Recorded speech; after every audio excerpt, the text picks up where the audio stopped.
ผืนแผ่นดินไทยจงภูมิใจในความเป็นไทยชาติไทยเรานั้นนับเป็นชาติที่มีความเป็นมาเก่าแก่ยาวนานเรามีภาษา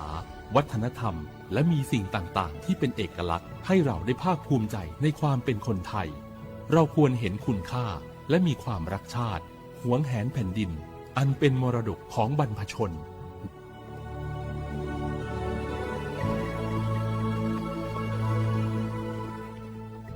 โอโบดะจ้าโอเบชอเปอร์เหมอซุงคาปอกว่าย้อซงอุดูธรรมาสถานีวิทยุภาษาชาติพันธุ์แห่งเดียวในประเทศไทยทันสมัยเชื่อถือได้แล้วพบกันที่สวทเชียงใหม่ AM 1476 กิโลเฮิรตซ์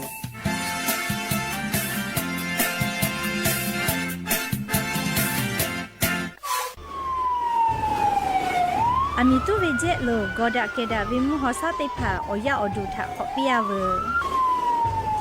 โนฮุชาลาแทมเมียวนาติตอพ่ออามิตุปืตุและติชลาไลกาปุวิชแลมาโอเวกอดเซเปเซแลงาคือชอยาเฮปุเฮคอโลจาจากะจาแลอามิขอตุกุเวทะปาโตเทลาเวและงาคือติจามือจักอตีสามามีมาโกติมีเฮคออามิตุกุเวทะปาโตอามิตุโตลาวิเจ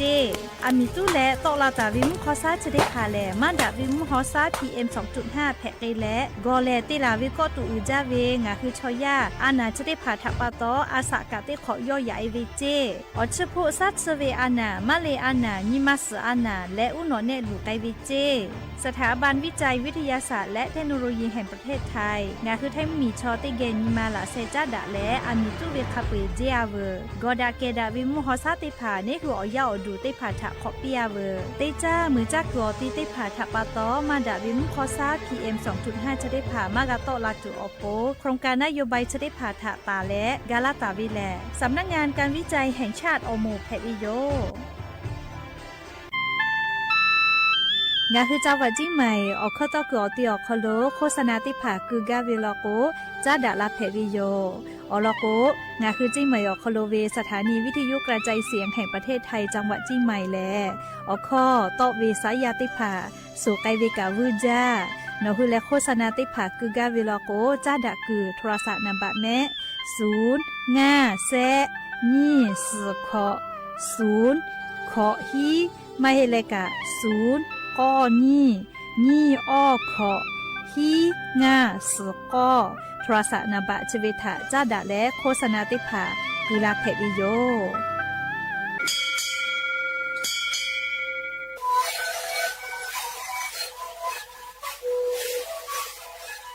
ชีวิตคือมันคือยาแก้เชื้อดีออกข้อชีวิตและบุคคลตัวเกี่ยวออกที่จังหวัดที่ไหนAM นบะ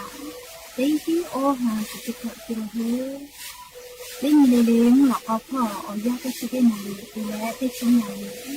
เล่นถือไปเอายาที่มาดิที่แต่แล้วก็มาชอบทำแล้วได้มีเลี้ยงและหูคอก็ชื่อดีและงานและหูคอก็คือสิ่งนั้นมาเข้าดูในดีโอ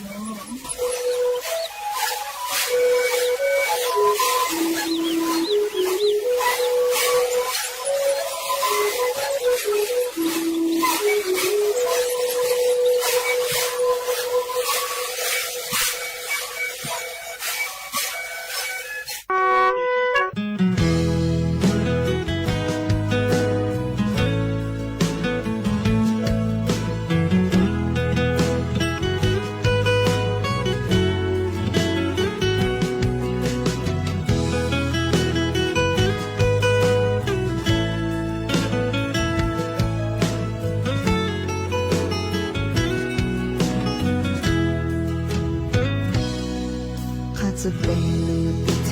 เลงาลิคงติดเททางานเอาไว้จะมาลาปูเอเวลโนทัดโดนอยากไอ้ทาโนเล็กงาลิคอโบเวโนงาหิงเกตอกไก่ชาเตคือสเกเทียมาเฮเฮเชยาปุเลngàn đô hà về lại bỏ chỉ tay bỏ lệ ở tay yêu lo mình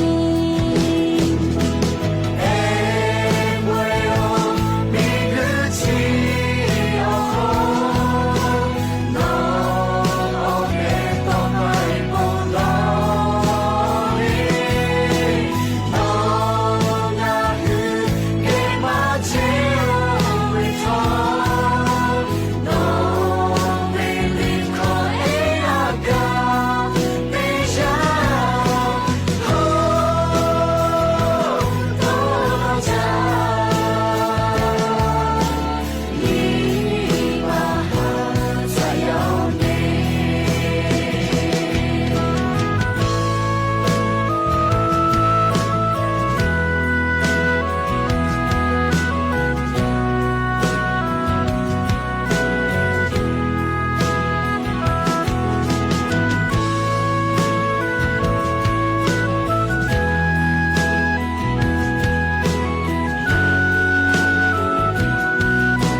มาให้โช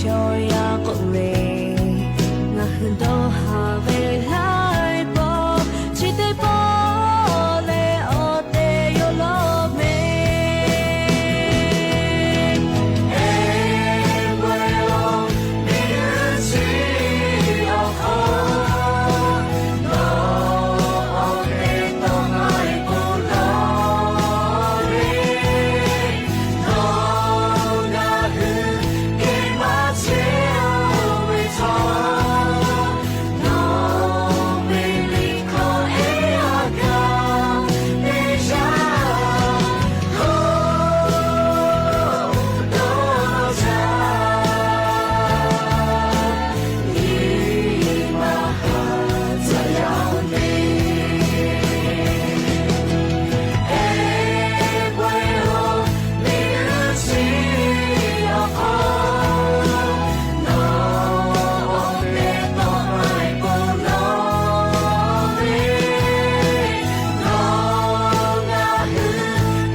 อบุดาจาวิโย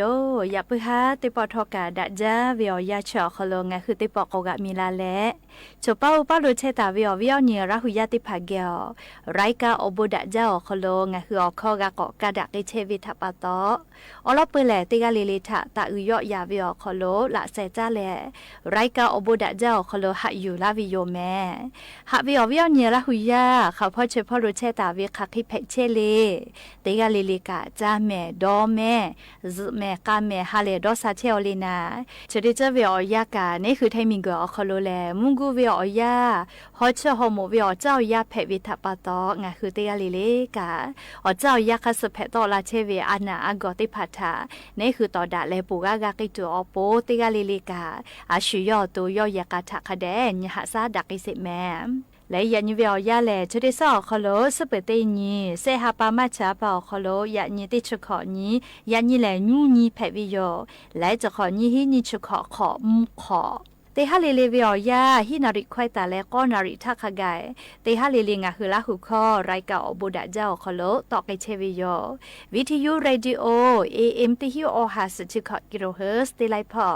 งะคือละหุคอไรกาอบุดาเจ้าคโลตอกไกเชวิโยปุตาเลกันยิพอติพอ Facebook Fan Page สวทเชียงใหม่ AM 1476พ่อกะไลฟ์สดติดต่อไกเชอวิอนีละหุยาติภาลูลาเลออกากากามอปูวิลโกอาชุยอลาหุชอจิตาออกาปิดากิตุตาลือแม่ติกาติไลติกาติแชร์ติกาติคอมเมนต์กดไลค์กดแชร์ติเลออกาปิดากิเพวิโยสาปีโกสามาลาวิจิแม่อคือเปตาเลอเลมือขะแกติเกเชอาเลออกาปิดากิสิแม่จ้าเลลิงะคือเยกาคโลอามีมากาตุตุอโปงะคือคาคิกาติฟาจอเวอลอติพายูเวลาแลอวิอเนียละหุยาติพาทะเกามาดะเกกาวิโยแม่งะคือมีพอกาติปาปอพอก็เวอโมอคโลกางะคือเยกาคโลคาคิติฟาคาคิติเชเวลโกยามีมากาตุไกตุอโปอคาติพายูเวลาแลโทมาลาตาวิทาอวิอเนียละหุยาติพาทะติจาก็ยูเวลาแลโทมาลากาวิโยอลอติยาเลงะคือซึกบอยขอมากกอติจาเยคอเลงะคือสัตชูคอตุกบอยติพาอคโลกาเลอามีติพาตาตุเตอาเจเลติปอเลอามีกาตุเลกันจอเวลอกกานะเลอามีติพาคาเดหัวจิแม่เลซึกบอยขอมากกอติจาก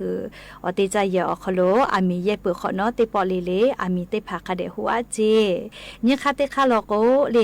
งะคือสัตชูคอตาตุเวมากกปุจากอนะชติพาตุเวลอกกาเลชอมาเชคือชอมาเชทักขิตาติตุบาเจเยอามิติภาตุเกลาวิเจเลชอเชเลมัวก ก็อติอตุแต่เจเสยาเตยาเลียซกืออติอคโลเลชุตาดอเจชุดอวิทาปาตอเลอาบุพาเตอาปูวกาเลชูชุดอเลอตุลาวิจิแม่เลเขก็ซกืออาปูวกาเป้ามอเป้าเลชุเตพาตาดอเจไม่กะชุดอเปือลอกกะชุลิเตพาอามีเลขะเดตีแปะเจเลชุดอเลอตอเลขเตก็บาวิตาเตเจเลเยอามีตุลาจิแม่เปือเลออยาเตยาเลงาคืออากาจมาก็เยปาเยกอเลอปุตาติผาตาตุบาเจเลสาเลเลกะปุตาติผาอเปาลอโกอามิตาจจิแม่อามิตุเกลาวิเจเลงายาเตยาลอกวาคอโลเลงาคือเยเชเวอชอติจักเกเลอามิตาเกติผาเตปอเลเลเยเปขอนอคาเดสหัวเจคอยาเตยางาคือยากาคอโลเยเชเวอามิปลักไฟอามิจะติผาคาเดกะเชเจมาดาเวลโกหะปาเจตาซิไลจิแม่เลอามิชอลาอามิตุเกลาวิเจสยาเตยาลอโกเลงาคืออามิจะจึกกอคอติผาอามิดาไฟฟ้าออกคือคาติผาเยเปขอนอคาเดวบะเจเลคตาติจึกอาจิแม่เลอามีไฟฟ้าลาเลชจาวิทาปาตออามีไฟฟ้าละวจอและเยอามิตุลาเจฮิยาเตยาเลงาคือยากาคอโลเลปราบไฟมากกว่ามีจะเชียวิมอลกุกะฮะปะเจติปติตาโลเจอามีชอลาอามีตุลาเจก็อย่าเตยาลกงะคือเยคออามีจาตุเวเลียมีไฟฟ้าละวจอจะเคจับแผอาลาโกนะติปติอามีไฟฟ้าต่อบาไกจัวโปเลมีไฟฟ้าตะบาตุเวอคือได้ผักะเรียงะคือเยกะคอกะคือวิเจเรียอจะได้ผ่าอายุจาโลแม่เรียกกงะคือเยอามีตุเวจะได้ผ่าถาปูกะกะตัวโปเรียงะคือเตกะลิลิกะเยกะคอเยเวอามีไฟฟ้าเตยาลิลิกะคาเดเรียงะคือกาฟาวิแม่เรียกะญิหะซาเยเวเรียอามีก็เวลมาเยมาแผเรียอามีจะตัววิมากกว่ามีไฟฟ้ากะเรียงะคืออาสาติกอคโลติญิลิลิกะเยเชเวอจิกแผวิโยเรียกก็งะคือเยเวอคโลสติตะแม่แต่ก็แลงะคือเยกะคโลอามีมากะตุตัวโปเรียงะคือกันญิหะซาเลกะฝากเกจอเวอเข้าลอติผาอยู่เวลาแลเรียงะคืออเวอเนี่ยละหุยาติผาทะอลอสตาติผาจะเคชลากะลาวิโยแม่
Ave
ก็จะแล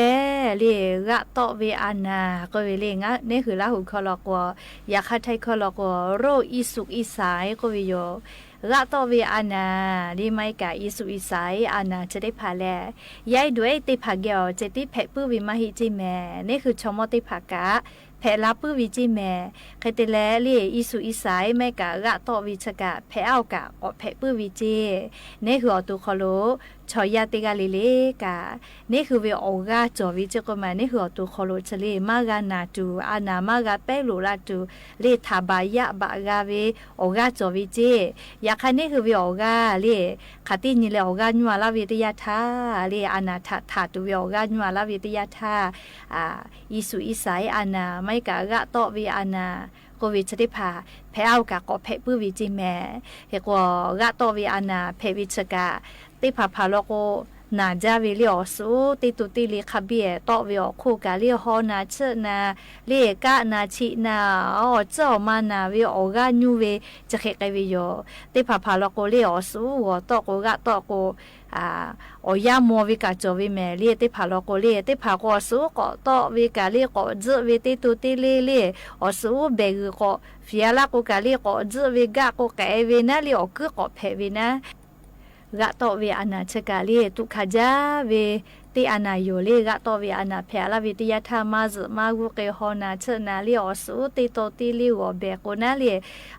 อสุก็ปีอาลาก็กัวลาก็กะจเวเลก็กะใจก็แกก็คือก็เพก็กะลิมันสามารถดาวินาลิงะหัวตูบุเจกะลาเวเลก็งะหือกะตอวิอานาเชเลเนหัวตูคโลอานาทะตอดาวิออกาญูเวทะปะตอเพตอลาวิจิเมเลเฮก็ญูเวติยาทาเลกะตอวิอานาเชเลคะคิพอติเป็นดาลาวิเลก็เลเบกูกะทอกะดอกเวตาเลกะเล自不大为嘞莫得个白夜为这个得怕得来拉开得怕得了得个咋达到达咋你达咋为了个个变达个个为几咩嘞个到为安那这个得怕怕了个好那吃那为咋啦个嘞嘛咋嘛到得啦个住啦个嘞我个女车为他把到嘞那咋为那嘞个这个得开个为的呀他那吃药个嘞莫啥啦个个咯哈个咋แต่นิเวโยเลยสุอิสัยจะกะยายแก้วจะติเพปื้อวิมาให้ชมอแก้วกะเพวิโยแม่เรียกโกนาวิทยาทาเลนะเชยอไกแลขะดะกะจะแต่นิเวเลนาวิทยาทาชัวมากะเปปิตัวปูกะเลียชุยอเยขอเชเลกะหาซาวิโยแต่ก็แลอวิอนี่ลาหุยาติพัทาเพเชวิอลอซาตาติพาทอกะยูเวลาแลอวิอนี่ลาหุยาติพัทาจะไกชิลากะลาวิโยแม่จ้าแล้วสิปิกาปิดาเวติต่อคโลเลงะฮือลาหุยาบุไปลุเตไกตุเวจะได้หาปาเลเซหาปาตาแล้วอหาปาเวอยาคโลงะฮือลาหุยาอโมคโลบุไปลุเตไกตุเวเซโมเคจอตาวิลอแม่เลกกว่าเราจะได้พาอยู่เวลาแรงคือราหุยาติผาถะเกามาลากาวิโยแม่จะขอยี่หิงงาหาขอชกขอมาฮิกายี่หินิชขออคโลงาคือไทมีกอคโลงาคือราหุยาบุปอยลุแต่ไกจูเวเราเปิดเตโมแลพาอินเชอLEBC อโมเพวิโยเรียงคือราหุยาบุโมพ่อเวพาอินเชอLEBC อโมติพาบุปลุติไกตุเวอนี่แลนี่ชนีตาเลนชเซนี่เซหาปามาชาปานี่หิงหาขอชกขออติแลจื้อเจ้าสางเขื่อนก็วิจื้อเจ้าอคโลเลอเพื่อใจประการจังหวัดจิไม่อคโลเตไกตุโยเจเลชแลพันชอ LEBC ก็เวเลสละอดูอโมกะก็เวโยเลพันชอบูไปรู้แต่ไกตุเวนัวสังเขื่อนจื้อเจ้าอคโลแต่ไกตุโยเจเลนี่ชนิตาลินจะเสนีเสหปามัชาปาอคโลโยแม่เลคริสจักรสังเขื่อนก็เวเลสังเขื่อนจื้อเจ้าแลเพื่อใช้ประการจังหวัดจิไม่อคโลจอวิโยแม่เปื่อเลนี่หมูเตโมไทยลิมบูไปรู้พาติชิฮิแต่ไกตุเวเลไทยลิบูไปรู้พาติชิฮิบูไปรู้ติดตัวอนี่แหละนี่ชุกคนตาเล่นชกอนี่เสหปามาชหปาก็ปะบูจื้อเจ้าอเพจีดาวจังหวัดจิไม่อคโลเตไกตุโยเจ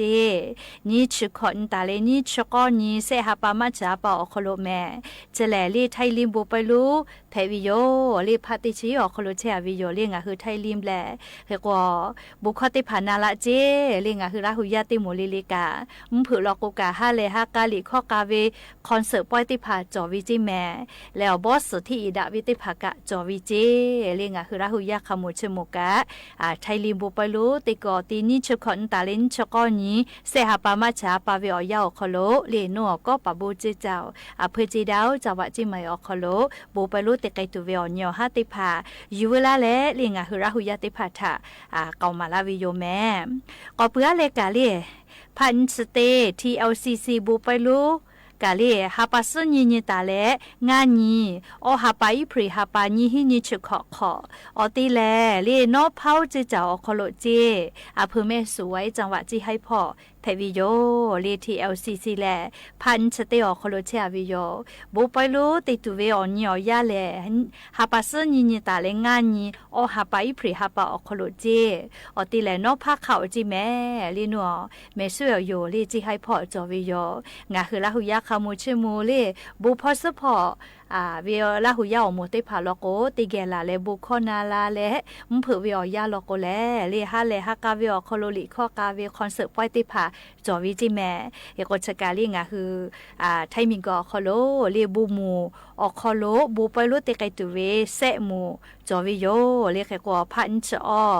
LEBC ลโกนิชนิตาลินชเซนีเซหปามาชาปาอติแลเลสังเขื่อนจื้อเจ้าเลเพื่อใช้ประการจังหวัดจิใหม่เปื่อแลเลนี่ชคอนตาลินชกอนิเซหปามาชาปาลโกไทยลิบูไปรู้ติไกตุโยอติแลก็ปะบูจื้อเจ้าเพื่อจีดาวจังหวัดจิใหม่เปื่อแลฮาปัสญีตาเลงานญีอฮาปาอิพริฮาปาอคโลเลทีLCC พันสเตบูปรุเตไกตุโยอติแลนอภาคะเลเพื่อแม่สวยจังหวัดจีให้พ่อโยแม่เลชกะอยู่เวลาแลงาคือราหุยาชเป้าเป้าโลวิทาอลอซาตาติภากาลาวิโยแม่และอย่าปึฮาติปอทอกาชิลากาลาตุเวอลอซาตาติภาจะใครไม่จะได้โยแม่ลุลาเลกากาพนาเลออกาปิลาเชเวติกาเลเลกาอบูจาแม่ติกาเลเลซเมกาแม่เชซาจอซาฮาเลดอซาปีอบูจา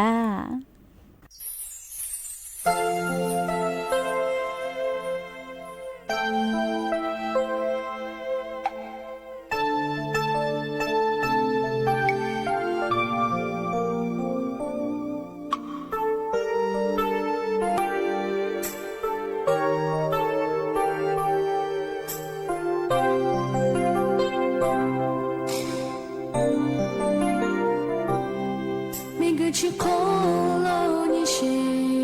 就大为哦这卡贝大家哦是来这喽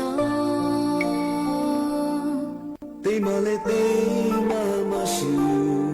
呀卡米古去为他大只比为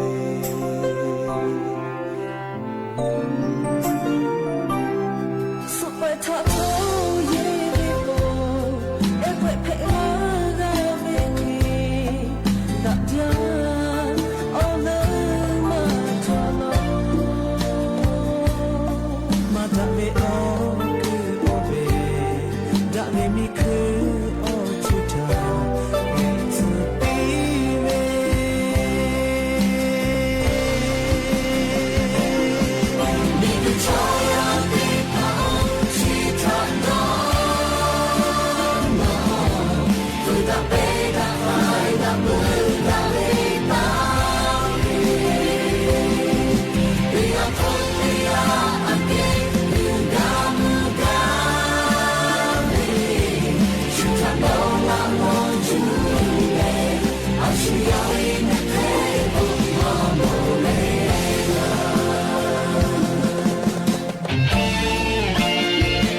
ถานีวิทยุกระจายเสียงแห่งประเทศไทยและเครือข่ายทั่วประเทศเสนอข่าวต้นชั่วโมงรู้เร็วรู้จริงเกาะติดทุกสถานการณ์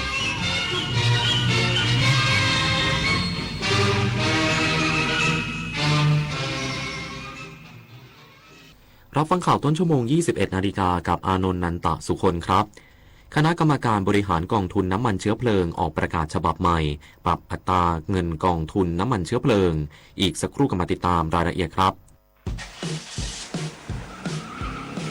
เพื่อนจะรีบไปไหนสตาร์ทรถทิ้งไว้ก่อนเดี๋ยวขึ้นไปเอาของบนออฟฟิศแป๊บนึงหยุดเลยสตาร์ทรถทิ้งไว้เปลืองน้ำมันนะ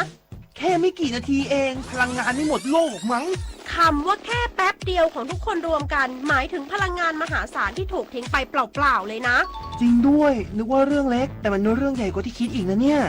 ร่วมกันประหยัดพลังงานเพื่อประเทศชาติและโลกของเราข้าราชการคือพลังขับเคลื่อนประเทศภายใต้นโยบายรัฐบาลดิจิทัลพัฒนาบริการภาครัฐเพื่อประชาชนให้รวดเร็วเข้าถึงง่ายและเป็นธรรมด้วยปณิธานซื่อสัตย์ต่อหน้าที่ยึดมั่นความดีมีจิตมุ่งบริการสืบสารงานเพื่อปวงประชาทุกภารกิจยึดมั่นหลักธรรมาภิบาล1 เมษายนวันข้าราชการพลเรือนร่วมทำงานด้วยหัวใจเพื่อประเทศไทยที่ก้าวหน้าและยั่งยืนวิกฤตพลังงานวิกฤตตะวันออกกลางวิกฤตพลังงานเชิญชวนคนไทยประหยัดไฟฟ้ากันตั้งแต่วันนี้เริ่มง่ายๆปิดไฟที่ไม่ใช้ปิดเครื่องใช้ไฟฟ้าที่ไม่จำเป็นปรับอุณหภูมิเครื่องปรับอากาศที่ 26 องศาเซลเซียสสวมเสื้อผ้าระบายอากาศงดการสวมสูทเดินขึ้นลงบันไดในอาคารแทนการใช้ลิฟต์ลดรายจ่ายลดใช้พลังงานร่วมฝ่าวิกฤตครั้งนี้ไปด้วยกันจากเส้นได้สู่ผืนผ้าจากภูมิปัญญาท้องถิ่นสู่มรดกแห่งแผ่นดินสมเด็จพระนางเจ้าสิริกิติ์พระบรมราชินีนาถพระบรมราชชนนีพันปีหลวงพระมารดาแห่งผ้าไทยทรงส่งเสริมสร้างอาชีพและยกระดับผ้าไทยสู่เวทีโลกผ้าไทยจึงไม่ใช่แค่ความงดงามแต่คือความภูมิใจของคนไทยร่วมสวมใส่ผ้าไทยเติมเสน่ห์ความเป็นไทยให้คงอยู่ตลอดไปคณะกรรมการบริหารกองทุนน้ำมันเชื้อเพลิงออกประกาศฉบับใหม่ปรับอัตราเงินกองทุนน้ำมันเชื้อเพลิงมีผลตั้งแต่วันพรุ่งนี้เป็นต้นไปคณะกรรมการบริหารกองทุนน้ำมันเชื้อเพลิงหรือกบง.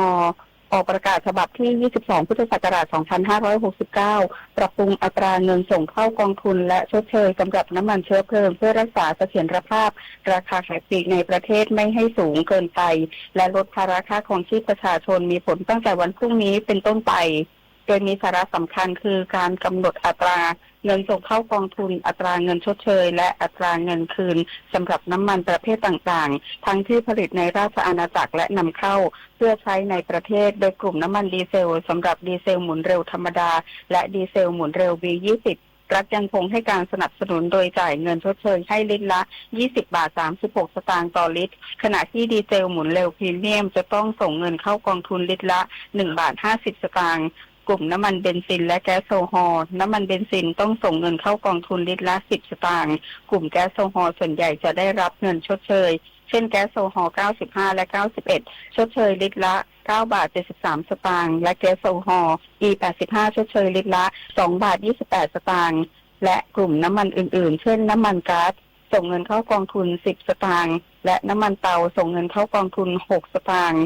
ต่อลิตรทั้งนี้การปรับเปลี่ยนดังกล่าวเป็นไปตามนโยบายที่ต้องการให้ราคาขายปลีกในประเทศอยู่ในระดับที่เหมาะสมโดยคำนึงถึงความผันผวนของราคาตลาดโลกและหลีกเลี่ยงการอุดหนุนราคาน้ำมันข้ามกลุ่มเพื่อให้สะท้อนมูลค่าที่แท้จริงและไม่กระทบต่อกลไกตลาดเสรีนพศรแก้วคำรายงานรองผู้ว่าราชการจังหวัดพิษณุโลกลงพื้นที่ติดตามสถานการณ์น้ำมันในอำเภอเมืองและอำเภอวังทองพร้อมกำชับสถานีบริการน้ำมันบริหารจัดการให้ทั่วถึง นางสาวสรินทร์รัตน์เกิดสกุลรุ่งโรจน์รองผู้ว่าราชการจังหวัดพิษณุโลกนำคณะหน่วยงานที่เกี่ยวข้องลงพื้นที่ตรวจติดตามสถานการณ์น้ำมันเชื้อเพลิงณสถานีบริการน้ำมัน5 แห่งในเขตอำเภอเมืองและอำเภอวังทองเพื่อกำกับดูแลบริหารจัดการพลังงานให้สอดคล้องกับมาตรการของรัฐบาลจากการตรวจสอบพบว่าสถานีบริการน้ำมันหลายแห่งประสบปัญหาน้ำมันดีเซลหมดหรือมีปริมาณจำกัด เนื่องจากมีความต้องการใช้สูงทำให้บางสถานีต้องจำกัดวงเงินการเติมต่อคันเพื่อกระจายน้ำมันให้ทั่วถึงทั้งนี้ได้หารือกับผู้บริหารสถานีบริการน้ำมันโดยขอให้พิจารณาปรับเพิ่มเพดานการเติมน้ำมันต่อครั้งโดยเฉพาะกลุ่มรถบรรทุกขนส่งสินค้าและรถภาคการเกษตรเพื่อช่วยบรรเทาผลกระทบต่อภาคการผลิตและการขนส่งพัทิราธรรมาสวทพิษณุโลกรายงานเช่นเดียวกับจังหวัดอำนาจเจริญติดตามสถานการณ์พลังงานใกล้ชิดพบปริมาณน้ำมันในพื้นที่ยังมีเพียงพอต่อความต้องการของประชาชนจังหวัดอำนาจเจริญติดตามสถานการณ์พลังงานอย่างใกล้ชิดโดยฝ่ายปกครองในพื้นที่ลงพื้นที่ตรวจสอบสถานีบริการน้ำมันเพื่อสร้างความมั่นใจให้ประชาชนว่าปริมาณน้ำมันยังเพียงพอและไม่มีการกักตุนหรือเอาเปรียบผู้บริโภคนายธวัชชัยตราการกสิกิจนายอำเภอชานุมานมอบหมายให้เจ้าหน้าที่ฝ่ายปกครองและสมาชิกอสลงพื้นที่ตรวจสถานีบริการน้ำมัน2 แห่งพบว่ายังเปิดให้บริการตามปกติมีน้ำมันคงเหลือเพียงพอโดยบางสถานีมีการจำกัดวงเงินการเติมและงดจำหน่ายใส่ภาชนะเพื่อบริหารจัดการปริมาณน้ำมันให้ทั่วถึงส่วนสถานการณ์น้ำมันในพื้นที่อำเภอเมืองอำนาจเจริญสถานีบริการน้ำมันทุกแห่งยังเปิดให้บริการตามปกติมีปริมาณน้ำมันเพียงพอต่อความต้องการของประชาชนทั้งนี้ทางการย้ำผู้ประกอบการปฏิบัติตามกฎหมายอย่างเคร่งครัดพร้อมขอความร่วมมือประชาชนไม่ตื่นตระหนกและเติมน้ำมันตามความจำเป็นพงศิริศรีหานามสวทอำนาจเจริญรายงานรู้ปิดรู้ใช้ร่วมใจประหยัดพลังงานจบข่าวอานนท์นันตะสุคนอ่านรับฟังข่าวครั้งต่อไปเวลา 22 นาฬิกาติดตามข่าวที่นำเสนอไปแล้วได้ที่ www.thainews.prd.go.th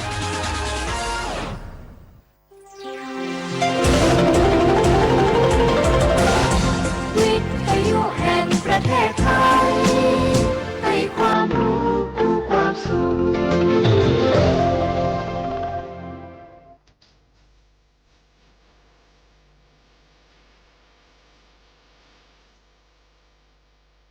ครบครันด้วยสาระ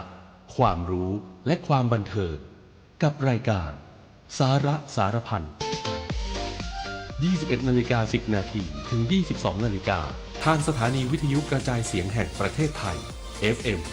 92.5 เมกะเฮิรตซ์และ AM 891 กิโลเฮิรตซ์โดยปานิสราผ่านแก้ว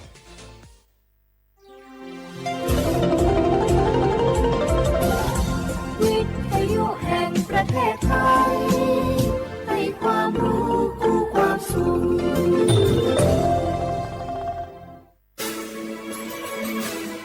สถานีวิทยุกระจายเสียงแห่งประเทศไทยจังหวัดเชียงใหม่ AM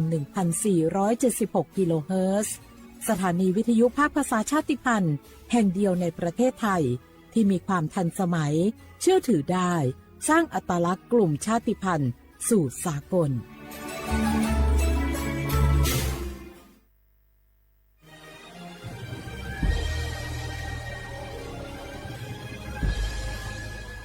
เกิดเป็นคนไทยเติบโตบนผืนแผ่นดินไทยจงภูมิใจในความเป็นไทย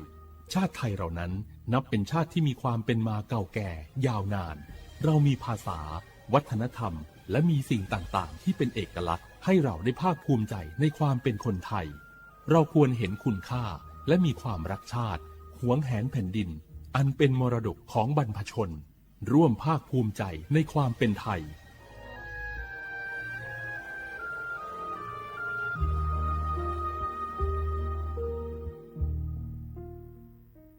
สปสชโยอานาลูอาดูยมุจซาดูลาญาอนาโกโลขุมญาอุตาจซาดูจิองหลังเนญานีอุโลเมบาประชาชนยาชกขาดညီเชงาหวงเนงาเชวิหวงกนีข้อติบัตยักความดันเบาหวานชดเชอวัณโรคมะเร็งขาแมนาโกชดเชอยินกลายพันธุ์ของมะเร็งเต้านมมะเร็งอัดเชื้อแมมโมแกรมห่ออัลตราซาวน์แนชดเชอมะเร็งปากมดลูกชดเชอบอูมะเร็งนากงาลาและดอเฉียงเชโฮบูเดียงเชโฮ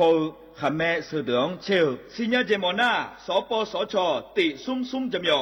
สปสชเขต1เชียงใหม่นากาจำยองาซุ่มญีเยงาซุ่มงาปโยดามโอเดนากาตีโกจำยอนึมานากอนาลูเดนากาติซุ่มญีซุ่มโยกานาลูกาตุเมเด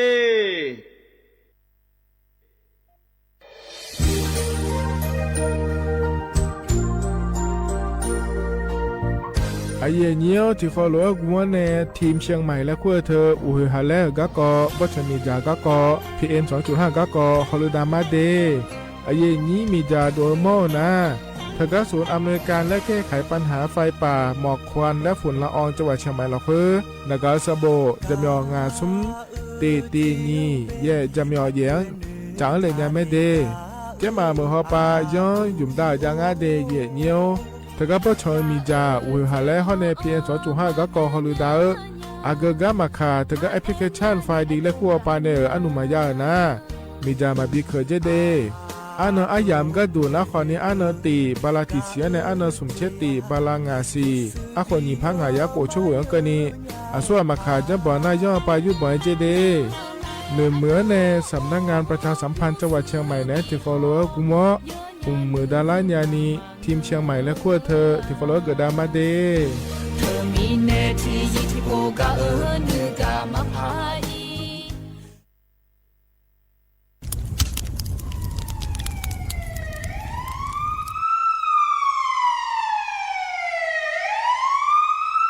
สิญญามาโลอัดเดือไทยมีขอในหลักตาหอปามีจายโคนาลูเปื้อบ่ชอที่ยับยุ่มแลก็แงกวยเชฟยุ่มเกนีมีอันนี้นะช่อหาในอาหุมปัวยามุงเอาอย่าเผลอเลี้ยในอัดัวบ่เขือในโอเยหุมามีจาเขือมีในอูเฮฮาและ PM 2.5 เธออัดเดือช่อหายายีที่โคยุ่มเลงาเจเดสาปอนาลามาเลนเปียลานือมานากอเปียลาในอุดุมอินุมขอเดลางาเจอเดือไทยช่อหายกานาลูกุมเนมีดาทักเคเดมือแล้วเนสายอเหมืออเดือยาอุปายมันบีแดญญาผาเธอกะโครงการจัดทำนโยบายการเปลี่ยนแปลงการใช้ประโยชน์ที่ดินเพื่อบริหารจัดการ PM 2.5 และขั้วปาแหนที่ฟอลโลเวอร์กุมเนเนื้อเหมือเนสำนักงานการวิจัยแห่งชาติพปาแหนจากการงาเด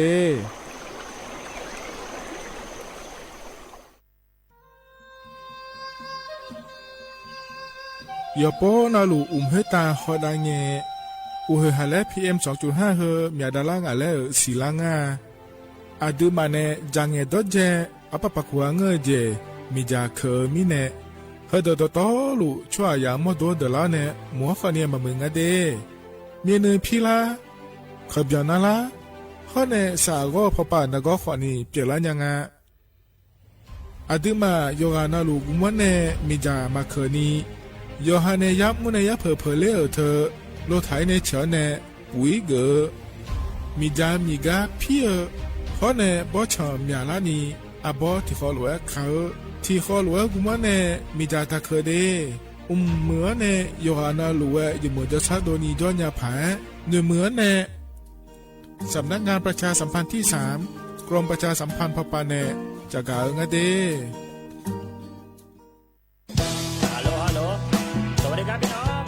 อายุนี้เดือขยาวโฆษณาไกกะกอสถานีวิทยุกระจายเสียงแห่งประเทศไทยจังหวัดเชียงใหม่พปาเนบีเคฮอมอนาแอออนเหลญาเมเจสถานีวิทยุกระจายเสียงแห่งประเทศไทยเฮนาอย่าซื้อก้อนบีดูอย่าล้อนแต่ช่วงหางละหาเช่กับปจักกันเนดูพ่ออีสอนนี่กามาเล่าเนกามองขากากาอีกุญญาอายุเนียวโฆษณาบีเกหมอญาแลนึงมาอ้อนานากาไงเหลียวเนไงชนยังอายุเนียวนากาสัมโบนาขอนี่จะมีงาซุงมีสีโกจะมีโกเย่และงาเดใจที่โบนาขอนี่จะมีเวนี่โกเย่งาสีเวและงายีเนียวมาเจอเกญาข้าราชการคือพลังขับเคลื่อนประเทศภายใต้นโยบายรัฐบาลดิจิทัลพัฒนาบริการภาครัฐเพื่อประชาชนให้รวดเร็วเข้าถึงง่ายและเป็นธรรมด้วยปณิธานซื่อสัตย์ต่อหน้าที่ยึดมั่นความดีมีจิตมุ่งบริการสืบสารงานเพื่อปวงประชา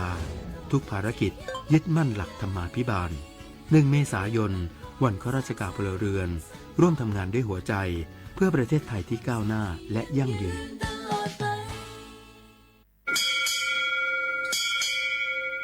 อโบดะจ้า โอมิชเปอร์ เหมอซุงคา ป๊อกว่า เนาะจง โอดูธรรมา สถานีวิทยุภาษาชาติพันธุ์แห่งเดียวในประเทศไทย ทันสมัยเชื่อถือได้ แล้วพบกันที่ สวทเชียงใหม่ AM 1476 กิโลเฮิรตซ์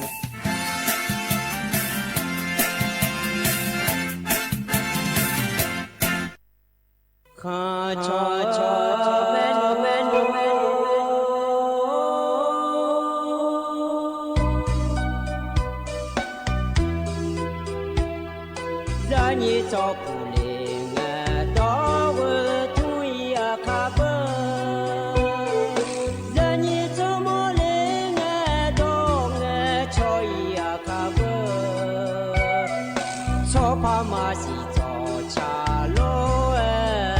na ibe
อุจิพออุดุธรรมเดไอเย็นนี้ยอนาลุเนอเย็นเยียวนุ่มจิแล้วเลยเย็นนี้ยอมีนาลุทอนจัวลัวไอเย็นนี้ยอนาลุเนอพยาทอนจัวมีอาเดเย็นเยียวเดอุจิพอปากระดูล้อเฮกาเมียวมัวดูสวทเจ้าหมายแน่ล้อเย็นนี้ยอนาลุเนยทอนจัวขนานาลีเวลาเนนาลีเชลังกันนี่แม่เย็นเนี่ยล้อนุ่มจีนะขอเนี่ยจอนเจอที่นังมีชาลาเดยเนี่ยเดวันจันเงมีงานในนี้เธอมีแน่รองานแหนอายุเชื่อเหมือนที่คอโลเอจอดามาเยเนียวอินาอัดดัมแบนแล้วเฮจอละคือเยนี้ก็ยังมุดาแล้วเยนี้มีนาจอนมีแน่รอก่อนหน้ายันเอาดูแล้วเลยเยนี้อินาอยู่หาก็อยู่หายังมุดาเนี่ยรออินุมนาลีเวลาเบียนละอายามละคือนะขอในคนนั้นนะอายามชาลาวเนี่ยรอ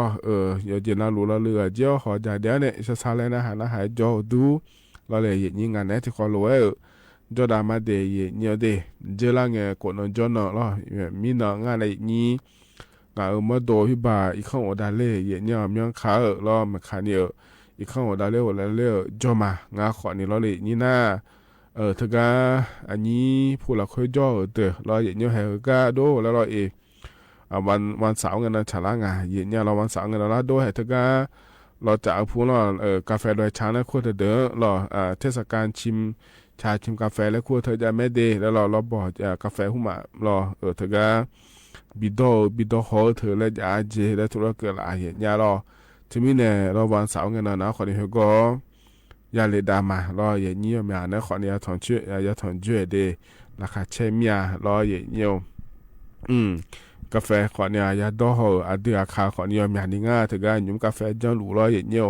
แล้วก็เราคุยนะขอเนี่ยสมเชื่อเจนี่เราเธออยู่หา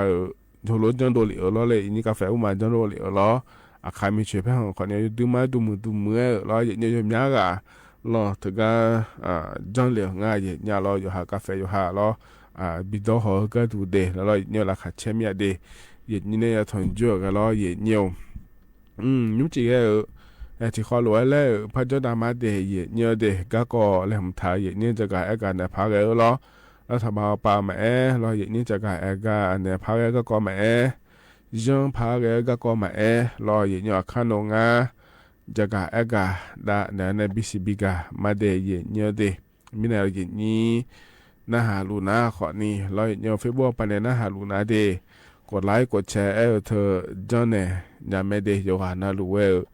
ยากาเกือบหายรอเย็นเนียวเนี่ยเหกันเนี่ยนะเย็นเนียวอันเนาะจะไม่จะกะเอกาดันเนี่ยมาเดย์เย็นเนียวเดย์ยุ่งจีเหกันเย็นนี่เนี่ยทอนจ่ออดีอาคาอันเนาะนั่นโย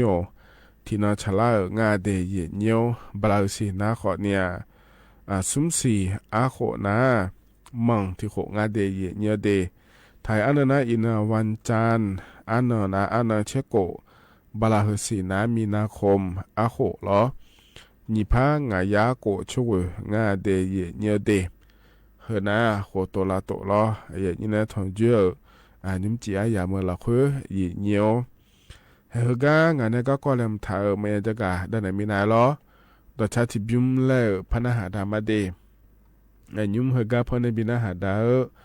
ดอชาเฮก็เฮบิมนาเราเยเนียวเธอในอายุอามีในชาดอชาเดเยเนียวเดดอชาชุมนายาซุมกามาเลงาเดที่ขอรู้น่าหาเบียดามาเยเนียว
กูนีมาหนึ่ง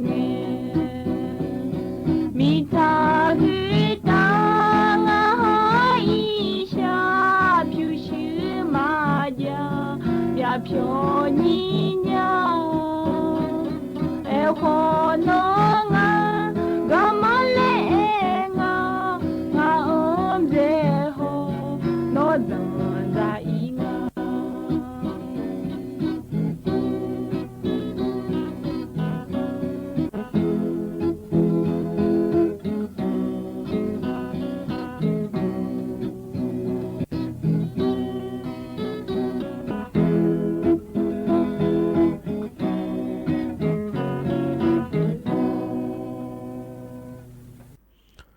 อันยุมทกาพอเนี่ยบินาหาดาวดาชาทกาเถบยุมนาลอเลยนี้อายิอามีเนอชาดาชางาเดยเนียเดโยอานาลูเวยานาหาเบียวดูเยเนียเอลฮกาจะนอปาลาเนนะหาลาโยอานาลูเวอุดุธรรมะเดยเนียวมาข้อปาเนนะหามาเฟซบุ๊กปาเนนะหามาลอเลยเยนี้ยุมจีน่ารองานแหนอายุเชื่อมือแหนที่ขอรู้จะได้มารอนาลีเวหลานเนนาลีเชื่อหลังก็นี่เดยเนียเดเฮกันเนนะงานแหนก็ก็แหลมถ่าจะกาดันเนมาเดยเนียเดเฮกาอัดดัมเบก็ก็จะกาเอกาดันเนเฮนาลอยเนียเจลังเงลอยนี่ทกาจนเจอโกนังกันรอวันเสาร์รออันเชื่อบาลาสุมสีอาหัวนี่พังอายาโกช่วยเงินเดยเนียวยังเงินนาลีอายามรองาลาตาเชสีเพอเดยเนียวเดเดือพระบาทสมเด็จพระเจ้าอยู่หัวข้อแนะรอสมเด็จพระนางเจ้าพระบรมราชินีเดยเนียวทกาการประชุมสภาณห้องประชุมอาคารรัฐสภาเขตดุสิตกรุงเทพมหานครและคูกาเอียแนะเลยเนี่ยทกาการประชุมสภาการประชุมรัฐสภาและขั้วเธอพงอีงาเดยเนียวเดฮกามหัวยศโกยาวลอยจอนดาแม่เนี่ยอย่าปนอาลุล้อเดือไทยมีของรอเลือกตั้งอยู่เจนาลุจอนจีนาขอเนี่ยนายยเสียมายามีนายแล้วเลยเนี่ยเดือไทยมีของสัมภาล้อเยเนียวเธอเนี่ยอดัมเบลโปโคลวยบอจังเงรอเนี่ยพอเนี่ยเลมาเดยเนียวเดที่มีเนี่ยเราเฮกาปอกาดูเวลเดี๋ยวพระบาทสมเด็จพระเจ้าอยู่หัวห้อเนี่ยสมเด็จพระนางเจ้าพระบรมราชินีขอเนี่ยถ้าก็เนี่ยพอเนี่ยเรียกง่ายเนี่ยเราน้าขอเนี่ยเกินน้าเราดื้อมาเดินตั้งจากนะขอเนี่ยเธอเนี่ยอันเย่บาลานีซีคนนี้พักอายาโกช่วยงั้นเนี่ยแม่เนี่ยนั่นถ้าก็เดินตั้งจีนะขอเนี่ยอันบาลาซุมเสียคนนี้พังอายาก็ช่วยกันนะคนนี้ถึงก็กตปก็ดูนะคนเนี่ยสสสู้ๆอยากก็ดูงานเดและจัดโดเลแม่เนี่ยที่ไม่ได้สสสู้ๆอยากดูก็ดูงานเดและจัดโดเลนะเช่นงานนั่นเราคุยในรอถึงการประชุมรัฐสภาและคุยเธอรอเยี่ยวอัดดังแบบโปบอจ่ายาเจที่ไม่ได้รอให้เช่นงานนั่นเราคุยเกิดดาวหรือว่ามีนรอเนี่ยมีนหุ่นรอเนชื่อกันนะเธอก็บอกจ่าอายามเราคุยแล้วเดี๋ยวพระบาทสมเด็จพระเจ้าอยู่หัวห้องในสมเด็จพระราชินีเนี่ยพอเนี่ยเลี้ยงง่าเดแล้วจะก็ด้านไหนBCB กาเลเดยเนียวเดห้องเนี่ยเราเนียวเธอก็บอกจ่าอายามเราคุยนะเราเลยนี้เธอก็เนี่ยอายุบิ๊กเนี่ยบอกจ่าไงบิฮอลูดาก็ดูเดแล้วคุยเธอชอเชดงเนี่ยเหรอเธอก็เนี่ยประธานรัฐสภาและคู่งานเดทก็อยู่โป้นะลูกบอจางเงะรอเยี่ยวเธอเนี่ยบิฮอลูดาก็ดูเดแล้วงานถึงเนี่ยถึงมีเนี่ยเราก็เจอแล้วเนี่ยนะขอนี่สสป่าชสภาผู้แทนราษฎรและคู่งานเทเยี่ยเหรอนะขอเนี่ยอาสุอาเชโดก็ดูงานเลยอดัมเบลล์อายุบิกรอเยี่ยวนะขอเนี่ยนายโสพลสารัมและงานเดเยี่ยเดเฮือนะขอนี่ถึงกับพรรคภูมิใจไทยและขั้วปาเนลชเชโดเหลือง่ายอย่างเงี้ยถึงกับประธานรัฐสภายาเกืองาเดยเงี้ยเดน่าใจทีกาก็ดูนะขอเนี่ยรองประธานสภาคนที่1และคู่งานเทียเนี่ยอยู่เจมาเจงไงเหรอประธานสภาเฮือมาดังเจลัวเจียจีจังเจแล้วนะขอนี่เฮือกาบิมดังก็ดูเดและงานในอย่างนี้ รองประธานคนที่1เธอนะขอเนี่ยนางมันลิกาจิรพันธ์วานิชและงาเถยเนี่ยเหรอมันลิกาจิรพันธ์วานิชและงาเดเฮรองประธานคนที่1และงาเถน่าจะให้ที่พระจ้าสีเยเนี่ยเฮรองประธานคนที่2และงาเดเยเนี่ยเดชื่อว่านะขอเนี่ยพักเนี่ยภูมิใจไทยไหมเราถึงไม่ได้รอประธานเท่านั้นรองประธานแล้วเธอนะขอเนี่ยภูมิใจไทยเอาไปในอย่างงาเดรอน่าจะให้ที่ก็ดูนะขอเนี่ยรอนายเลิศศักดิ์พัฒนชัยกุลและงาเถยเนี่ยเฮนะขอเนี่ยรองประธานคนที่2เจเนี่ยอัดัมเบียขอมาดอนเนี่ยที่เอาขอมาดอนนะเฮสมัยที่ก็อยากมั่วรอเนี่ยเธอนะขอเนี่ยพักเพื่อไทยและขั้วปาเนงาเดเยเนี่ยเดที่เมื่อก็นะไม่หัวปาก็ดูนะขอเนี่ยถึงการประชุมถึงเนี่ยการประชุมสภาผู้แทนราษฎรและขั้วเธอสเธอรออยู่โจนะลูกอยู่ปนลูกบจังเงเฮซุงกาอายุเกเนี่ยรอกามดาเมเดเยเนี่ยเดที่ไม่ได้เฮกาเจริญเงลอประธานรัฐสภารองประธานรัฐสภาเฮจเจนาลูชอเชโดจีมีเนี่ยรอเนี่ยเฮกานะไม่หัวปาก็ดูใจที่โปรอเลยอย่างนี้เกิดละเงี้ยนะขอนี้อาลาบาดีอายามฉันไม่อาสัวนายรัฐมนตรีบิเกเลและรออย่างนี้ที่มีในคุยเงี้ยเนาะรออย่างนี้ที่เนาะแล้วพระชันแทนเนี่ยพระหอเนี่ยแต่เดียอย่างนี้เดอันนั้นอายามเกิดละนะขอนี้รองาเฮกาพอเนี่ยอย่างนี้จะกะเอกาดานเนี่ยบิสิบิกามาเดอย่างนี้เดเฮนะขอเนี่ยใจที่ก่อล้ออันนั้นใจที่ก่อคือขอเนี่ยเดือพระบาทสมเด็จพระเจ้าอยู่หัวข้อเนี่ยสมเด็จพระนางเจ้าพระบรมราชินีร้อยเยี่ยวเดือไทยมีของสภาเดยเยี่ยวเดถึงอันนั้นเชโกเชสีเชเย่เราคือสมเนาะก็ดูร้อยนี้เรามีของอิงาเดถึงสาธารณรัฐประชาธิปไตยประชาชนลาวและคู่งานเถยเนี่ยเฮกาเฮนะขอนี้ถึงประธานประเทศแห่งสาธารณรัฐประชาธิปไตยประชาชนลาวปาเนลชกะรอเยเนียวอีเกง่าเยเนี่ยรอนายทองลุนและงาเถเนี่ยสีสุฤทธิ์และงาเดชมยนาล้อเลยเยนี้เฮนะขอเนี่ยยิมีของเราก็ดูชตาแล้วเยอะง่ายเยเนี่ยถึงเรามีของเนี่ยชในลาวล้วนเลยเนียวเธอมีเนี่ยแอเกอร์นะขอเนี่ยเฮกาปัวเดี๋ยวพระบาทสมเด็จพระเจ้าอยู่หัวเนี่ยเยอะเฮนะขอนี่ล้อเลยเยนี้个呢，你切送切你火别来美接，然后把的พระบาทสมเด็จพระเจ้าอยู่หัวรัชกาลที่9อีหอนะยุ่มเฮกาปนะสุ่มเช่นนี่หัวเบลังแล้วเดือไทยมีของสัมภาแล้วอย่างนี้ถึงเรามีของอย่าอีเกิดเดยเนียเดยันนันสาโปเยอะเดือพระบาทสมเด็จพระเจ้าอยู่หัวรัชกาลที่9เงี้ยนะขอเนี่ยเกินนังเลยและนะพิบาอันนั้นเสียในเอย่างกันนี่บลาบลาเอเชียโคนี่พังอายาสุ่มเชสิเงี้ยของเนี่ยไม่ได้เยเนียเดถึงมีเนี่ยเหรอนี่มีของก็ดูเราชตาเนี่ยมีหัวปาที่เขารู้แต่ดาริญาเนี่ยก็ดูเดแล้วเรามีของปาเนี่ยชเรารู้เราเห็นเนี่ยเดี๋ยวพระบาทสมเด็จพระเจ้าอยู่หัวเนี่ยสมเด็จพระราชินีขอเนี่ยถ้าก็อีกง่ายเดและอันนั้นที่อย่างก็นี่เดและจะกะเอกะดาเนี่ยบิสิบิกาเลเดเยเนียเดขณะขอนี้ใจที่เกาะล้อเยเนียวอันนั้นใจที่เกาะเดเยเนียวเดหุ่มน้าขอนี้นาก็เกาะง่ายเยเนี่ยเราไข้หวัดใหญ่และขั้วดังก็ถึงเราจะล่างเงี้ยขอเนี่ยจะกะเอกะดันเอหอมาเยเนี่ยขอนี้นุ่มที่โปแล้วพระจะกะเอกะโปเนี่ยเนี่ยเดเยเนี่ยเดโยกานาลูเวลจอนยาพายและรอเยเนี่ยถึงกรมควบคุมโรคกระทรวงสาธารณสุขและขั้วพปันเนเดเยเนี่ยอินุงไข้หวัดใหญ่และขั้วเธอที่นขวยอมยาเนี่ย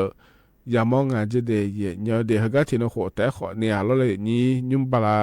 ซุ่มเสียงกันนี่เราขัดทั้งพันวันเนี่ยบลาซุ่มเสียงกันเนี่ยก็เงี้ยอย่ามองแต่เดเยเนี่ยเดที่แท้สมมือสิพันยี่ยากาเจเนี่ยจงอาเจเนี่ยเราหัวยาอยู่เนี่ยยาลาสาขอเนี่ยมีอากาเสียขอนี่จงอาเจเนี่ยนักก็เจเปียเนี่ยเราเลยนี้เธอมีเนี่ยเราชอบตายย้อนเจเราเนี่ยบ่ชมว่าพิชมว่ายานักก็จะเดอนะขอเนี่ยกันนะวัคซีนไข้หวัดใหญ่และขั้วเธอเราเลยนี้จอมแม่จอฐานะยอมือเจแม่เจเนี่ยจะมีเนี่ยงานแล้วกันนะยอเจแม่เจเนี่ยเราเนี่ยนักก็พันยอเลี้ยวขอเนี่ยว่าสิ่งเธออยากนะยอให้เอาปลาเธอนะไม่ให้เนี่ยชอบบัญญัติเจเนี่ยหรอ จะมีแนวว่าสิ่งเงี้ยนะจอถาเดแล้วตัวกังอาเทียนหน้าเห็นว่านักก็หัวจียมอย่างนี้จะไม่น่ะหรออะไรไม่มาขานี่ดีเดสภาพแม่รอพิเทเธอยุ่มเดช่วยยมอย่างนี้ดูก็อย่าอีอะไรอย่าชอนนะเดแล้วก็แต่หน้าที่อันน่ะหรอนักก็เธอหน่อเลี้ยเนี่ยรอสามมันก็ต้องเชี่ยวโลสาวก็หน่อเดือดโลเมื่อนักขวัญมาดูแล้วเลยรอมาทะเลเนี่ยสานะเขาเข้ามาหมอจุกอินเนี่ยลาซาอีเดแล้วตัวจะกะเอกะง่าเดเยเนียเดเฮ้ยนะยุ่มอาดัมเบียยามเฮลักคุยล้ออย่างนี้เนี่ยถอนจูเนี่ยจะกะเอกะได้เนี่ยบิสิบิกาเดเยเนียวเฮ้ยกันหนาวเนี่ยล้อดอชาติบิมแล้วนะหาดามาเดยุ่มเฮกันพอเนี่ยบินนะหาดาเฮนะเราเนี่ยอากาศเทซาเลยกัวอามาอามูเนชาดอช่างาเยเนี่ยล้อนามาเพดาลางาและชาดอชาเยเนี่ยล้อที่คอลวยนะฮะเบียดามาเยเนียว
เธอนะต่อชาใจที่บิมรอเยอะ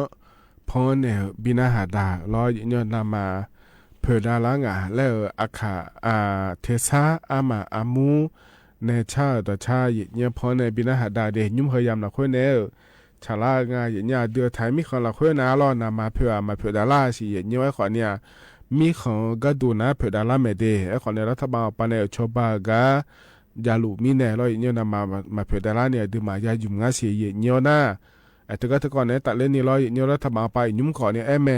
เนี่ยนยอมมาดอกขวางี้เดแล้วเยอะนามายุ่มโลกทักูเดแล้วรัฐบาลเลยผมทัดจิมาเจเนี่ยมันนี่นะไอ้ก็นะขอเนี่ยอาเซียนมีของเนี่ยก็นะเดือดไทยมีของชอตามยาเจียงนามาเฮทานยารอเนี่ยโลล่างเนี่ยนามาจานี่เป็นไงยาจุมัวก็ดูเดแล้วรอเลยนี่นะ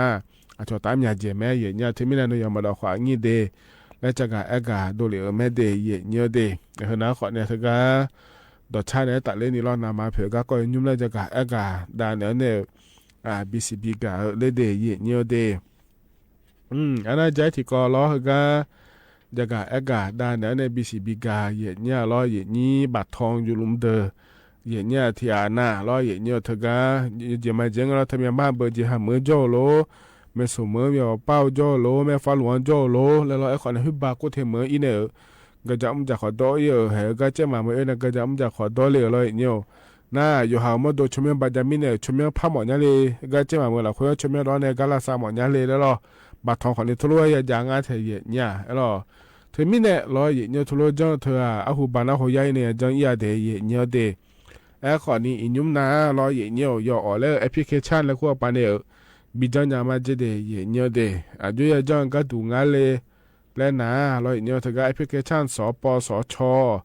แล้วก็เธออยู่หานาการจะแม่ร้องถังเนี่ยเดเธอก็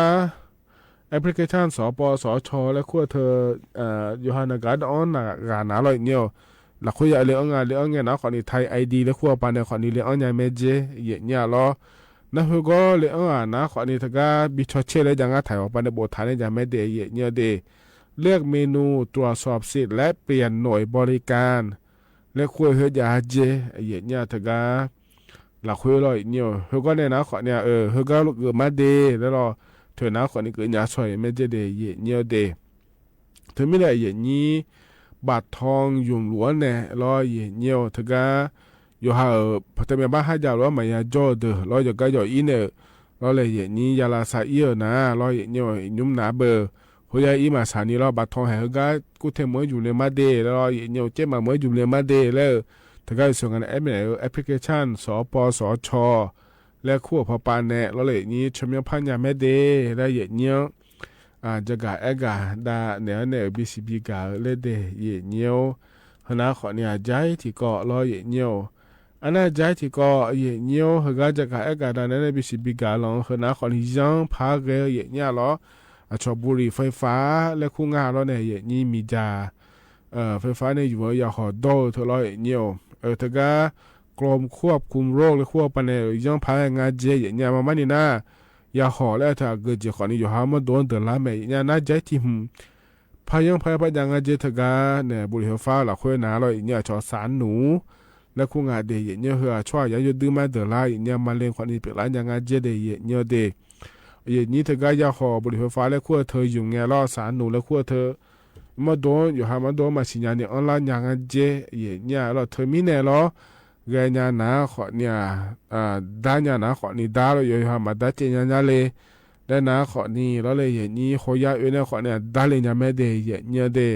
หมอเราเนี่ยชอบบ้านเนี่ยแม่เนี่ยอยู่หาแต่มาการเล่นนะด้าเจเนี่ยก็ดูเดเราเลยนี่เธอมีเนี่ยเราอย่าหอบไปโยแม่อย่าหอบบุหรี่ไฟฟ้าและขั้วเธอแม่เราเนี่ยมาดอหอเดี๋ยวนะขอนี่มาดอยอมือแม่ยอจ้าเจมาง่ายเนี่ยเทียนยากูไม่ได้เรายอหาชอยชิญาชอหาดอฮอร์โมนนะคนนี้จ้างงานเลยชีดอฮอร์โมนเราเลยนี้มันนี่นะยอหามาดูยอดื้อมาเดล่าเนี่ยเราเทมิเนี่ยเรามาดอเดนะคนนี้มือเรายอมพัดดอเดนะคนนี้ยิ่งมีการเนี่ยยอหามาดูเดล่าเจริญกันเนี่ยเรามอเลียเนี่ยเราดามอเมียเลยแล้วนะเราเนี่ยมาพัดสามอเมียเลยแล้วนะคนนี้มากันเนี่ยนะเราอยู่มากันเลยนะคนนี้หัวอินเนี่ยเราหมอเนี่ยบิชอบันเนี่ยยังไม่ได้เนี่ยเดมันไม่นี่นะยาหอก็ดูแต่มาเงือเรา ยาเสพติดเจนะหลุลอยาพี่หุ่มมาขอนี่เงออินัวหมอชอบบ้านเนี่ยเจคือเขาหย่อรอมาเธอเนี่ยจุ่มเนี่ยยมยาเจียอย่างนี้อย่างนี้ถ้าเจญาเนี่ยก็ดูเดแล้วเลยอย่างนี้เธอมีเนี่ยไอ้อย่างนี้หล่อเขาอยากอินเนี่ยหมอเนี่ยไงช่วยอินเนี่ยลาสายอินยาไม่เดอย่างเงี้ยเดแล้วจะกะอากาศดาเนี่ยในบิสิบิกาเลยเดอย่างเงี้ยเดน่าสะสายก็ก็นิบเจียก็อย่างเงี้ยจะกะอากาศดานั้นเนี่ยเราบิสิบิกายังพาเรือก็ก็งาเดอย่างเงี้ยเดอย่างเงี้ยไม่ซื้อแล้วเราชอบมีของก็บีวิญญามาเลยแล้วเราอย่างเงี้ยแต่ก็อินเทอร์เน็ตพอปานมาอย่างนี้จะก็อีกครั้งกันนี่ละเกินเนี่ยชอลาก็มายอขายยันเจอย่างเงี้ยเดเฮ้ยนู่นก็ดูแต่มันก็หูบานเนี่ยจะละแม่ไอ้คนเนี่ยหูบานนะอีกครั้งกันนี่ละก็ละก็ชอลาเทียอย่างเงี้ยมีอะไรสตาเจี๋อรออย่างเงี้ยสายเงี้ยชอบมีเขามาอย่างอีโดไอ้คนเนี่ยอีนุ่มนะรออีกครั้งกันนี่ละก็เนี่ยชอลาแต่มันก็อินเทอร์เน็ตพอปานเนี่ยเฟซบุ๊กหูมาพอปานเนี่ยโลแล้วอย่างเงี้ยคนร้อยไม่ซื้อสลายอย่างนี้จ้องอาเจอย่างเงี้ยรออย่าดื้อไหมจังเชื่อผายรอจะละเงี้ยหูอย่างไม่ได้สะดวกเดแล้วเนี่ยบาลานซ์อยู่ให้ยูให้มีให้มีนี่จะแม่แล้วเลยอย่างนี้คนรู้ว่ายอมมีเนี่ยจ้องอาเจอย่างนี้ที่มีเนี่ยเราคนรู้ยามอนะคนเนี่ยถ้าจังเลยเดแล้วเนี่ยสตาร์ให้มีให้เนี่ยอยู่เนี่ยอยู่มาคนรู้จะไม่ก็จังได้เพื่อยาบินเนี่ยเดแล้วคนรู้อะไรน้ำมันจะถ้าจังเลยเดแล้วตัวก็งานเทียเนี่ยเราเธออินุ่มหนาเบอร์เราเนี่ยชดเชยยังไงมาไม่บริษัทผมจะเนี่ยอันยุ่งพอเนี่ยก็เป็นอินยาก็ดูโปงาโลแล้วเราเนี่ยแต่ก็กรมการจัดหางานและขั้วปานเนี่ยชดเชยาเดย์เยอะเดย์ถึงมีเนี่ยเราถ้าก็เยอะชอละเดี๋ยวเรามาจังเลยนี่จะมือพายจะไม่ชดเชยเขาเนี่ยมาเงินนะถ้าเนาะได้เดย์แล้วตัวก็ง่ายแต่เนี่ยเราถึงมีเนี่ยยุ่งมากขอเนี่ยเขาเลยยามนี่ใจมีเนี่ยเราเนี่ยยามขอเนี่ยไทยมีขอเราคุยจะขอตัวกับสามีเลยชอบมีทางอีโดเนี่ยจะขอตัวมาเลยแล้วลำเท้าเนื้อดูขอนี่จะมีเนี่ยเราอย่างนี้ขอเนี่ยแต่ถ้าก็สไตล์อย่างเงี้ยมันยังจีพายแล้วเรายังยาพายแล้วจะกะอากาศได้เนี่ยในบิสิบิกาเลยเดย์อย่างเงี้ยเดย์ไอ้เหตุการณ์นั้นเนี่ยเราแต่ชัดที่บิ้มแล้วพานาหัดามาอย่างเงี้ยนี่มันก็พอเนี่ยบินาหัดาแต่ชัดเหตุการณ์บิ้มนะเราอย่างเงี้ยอันนี้เมษยาและขั้วเนี่ยชัดแต่ช่างอะเดย์มาเงี้ยเลือดชุ่นหยาและงาอย่างเงี้ยเราที่เขาลอยนะหาบจดามา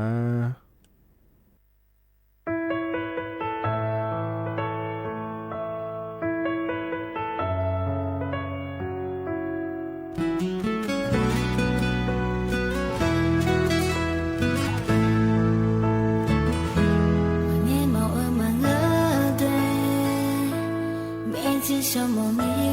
头？那你妈来回呗，体检嘛别这么样。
ရှာဖာငယ်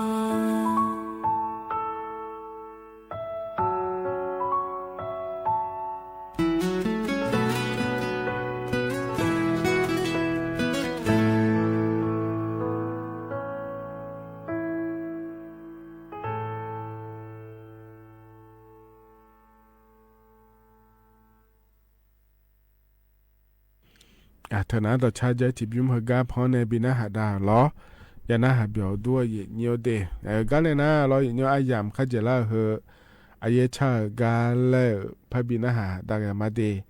นิมจิหกาพอในบินาหาดาล้อดกาเยชากาหนาขอเนี่ยอโดอาเบียนั่งไทยยามาเยล้อเยเนียวกาพออายามข้าเจล่าล้อบินาหาดาเนี่ยอายามเจียนะรออีมาล้ออุจิจุเมเดอาคานิสอนาลียาร้านในเวลาเกินนี้เราอินยองงานเนะอายุเชื่อเหมือนในที่ขอรู้แล้วพัฒน์จุลามาว่าอิมาเดอุดุธรรมาอันนี้นี่ชาติที่ลายดงโอ้มือมาดาจันดูมาสิเลี้ยวแม่นาจะโดนสุรกายที่ลานยาลาเว้ยผู้สูงมาบอกเราจีเดสังลอยมาบอกเราจีลา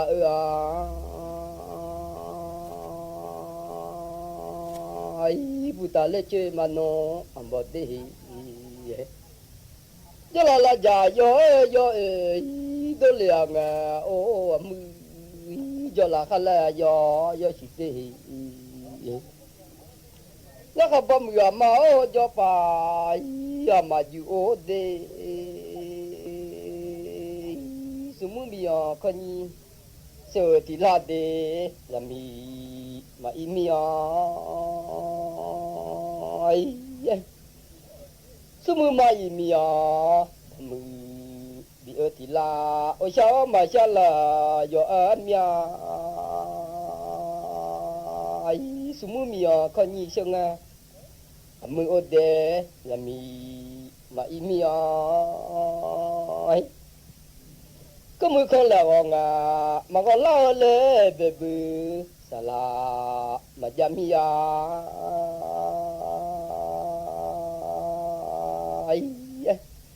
สมุมาอีมีดมือบิงเมลาเอโกโปใส่มาบ่ชิเฮมือยามดอนมือลาญาติข้างสมดุหาคาจะจับมาบ่ชิเฮโอ้ย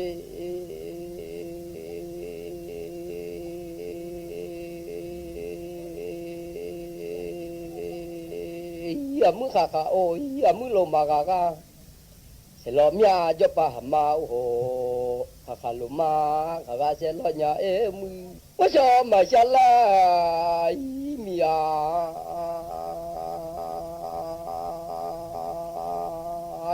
จะป้ามือมีโอเดยมือ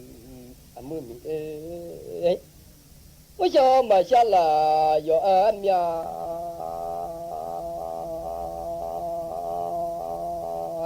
สมุนบานีกาโอสามี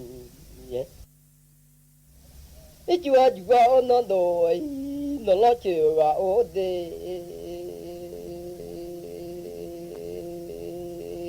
สมุอานีนบาบาลาโอว่าชอมาชาลายออามียามือผู้ลายาจากาโอเดสุชอแต่ไม่โลเดียวมาเดมาเอยาโลยามือจีขามาก็มาเอยาตาลาเถงลาจาตาซาลาเถงนอแล้วยิ่งเสียงข้อยอยมาสัญญาโอ้มือที่ส่งข้อลางมันเนี่ยก็ตู้ยยามาตุนใหญ่ว่าชอบมาใช้มีจะป่ามาอยู่โอเด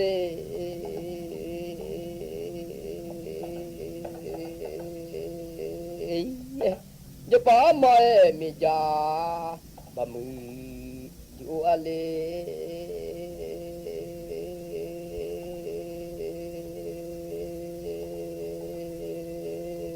เดี๋ยวมาเสียยาเพียงาโอเดก็คือเดี๋ยวมาคือเสียยาเพียงเราจิเลสิมาเพียงมาลอมีอาณาจาเลสิมาเพียงสมุมีโลชากูโอโตโอเฮนักคุมีอาโอจามาโตโมโอญาลาว่าชอมาชามีอาจป่ามากาโอเด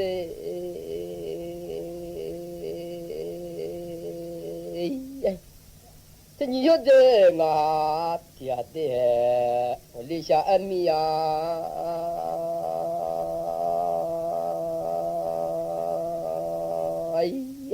ผู้จู่สลบมาบ่อยลอจีจงอาโอมือผู้ตาเล็กเจมาโนบ่จงหันละแล้วจีเจมาจ่าชาพายจะมาโอมือพี่สิอามาเจช่างหาละมาละดุนยามือมีเดสถานีวิทยุกระจายเสียงแห่งประเทศไทยและเครือข่ายทั่วประเทศเสนอข่าวต้นชั่วโมงรู้เร็วรู้จริงเกาะติดทุกสถานการณ์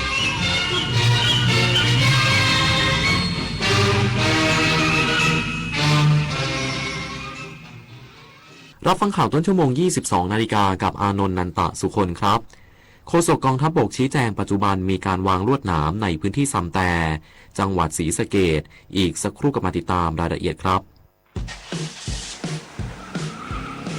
เพื่อนจะรีบไปไหนสตาร์ทรถทิ้งไว้ก่อนเดี๋ยวขึ้นไปเอาของบนออฟฟิศแป๊บนึงหยุดเลยสตาร์ทรถทิ้งไว้เปลืองน้ำมันนะแค่ไม่กี่นาทีเองพลังงานไม่หมดโลกมั้งคำว่าแค่แป๊บเดียวของทุกคนรวมกันหมายถึงพลังงานมหาศาลที่ถูกทิ้งไปเปล่าๆเลยนะจริงด้วยนึกว่าเรื่องเล็กแต่มันเรื่องใหญ่กว่าที่คิดอีกนะเนี่ยร่วมกันประหยัดพลังงานเพื่อประเทศชาติและโลกของเรา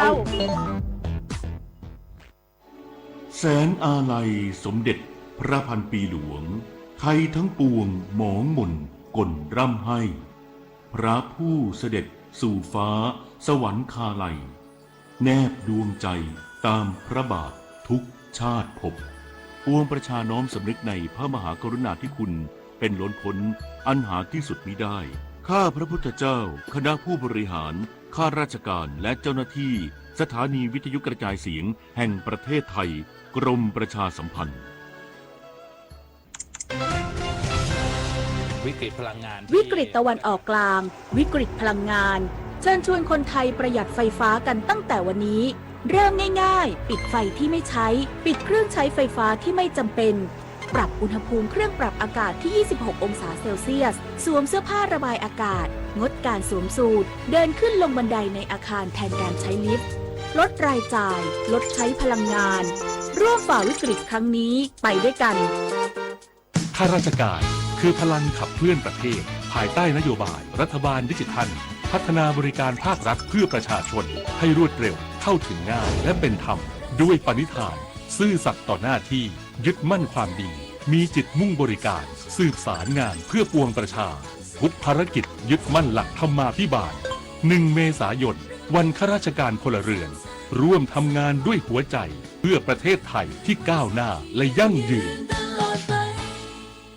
โฆษกกองทัพบกชี้แจงปัจจุบันมีการวางลวดหนามในพื้นที่ซำแต่จังหวัดศรีสะเกษซึ่งเหมาะสมกับภูมิประเทศพร้อมจัดกำลังทหารดูแลพื้นที่อย่างต่อเนื่องพลตรีวินไทยสุวารีโฆษกกองทัพบกเปิดเผยถึงกรณีที่มีการเผยแพร่ข้อมูลเกี่ยวกับการจัดวางเครื่องกีดขวางบริเวณพื้นที่ซำแต่อำเภอกันทรลักษณ์จังหวัดศรีสะเกษว่าหน่วยทหารในพื้นที่ได้พิจารณามาตรการดูแลพื้นที่ชายแดนตามความเหมาะสมของสภาพภูมิประเทศและภารกิจซึ่งในพื้นที่ดังกล่าวที่ตั้งกำลังของฝ่ายไทยตั้งอยู่ในตำแหน่งพื้นที่สูงเพื่อต่อการตรวจการและเฝ้าระวังพื้นที่โดยรอบอย่างมีประสิทธิภาพปัจจุบันกองทัพบกได้วางแนวรั้วลวดหนามตามแนวชายแดนบริเวณพื้นที่ซำแต่พร้อมจัดกำลังเฝ้าระวังและลาดตระเวนพื้นที่ต่อเนื่องเพื่อดูแลความปลอดภัยและรักษาความสงบเรียบร้อยตามแนวชายแดน ซึ่งการใช้เครื่องกีดขวางเช่นตู้คอนเทนเนอร์หรือการจัดวางแนวรั้วลวดหนามนั้นหน่วยในพื้นที่จะพิจารณาให้เหมาะสมกับสภาพภูมิประเทศและภารกิจโดยคำนึงไม่ให้บดบังวิสัยทัศน์ในการตรวจการเพื่อให้การดูแลและการควบคุมพื้นที่เป็นไปอย่างมีประสิทธิภาพสูงสุด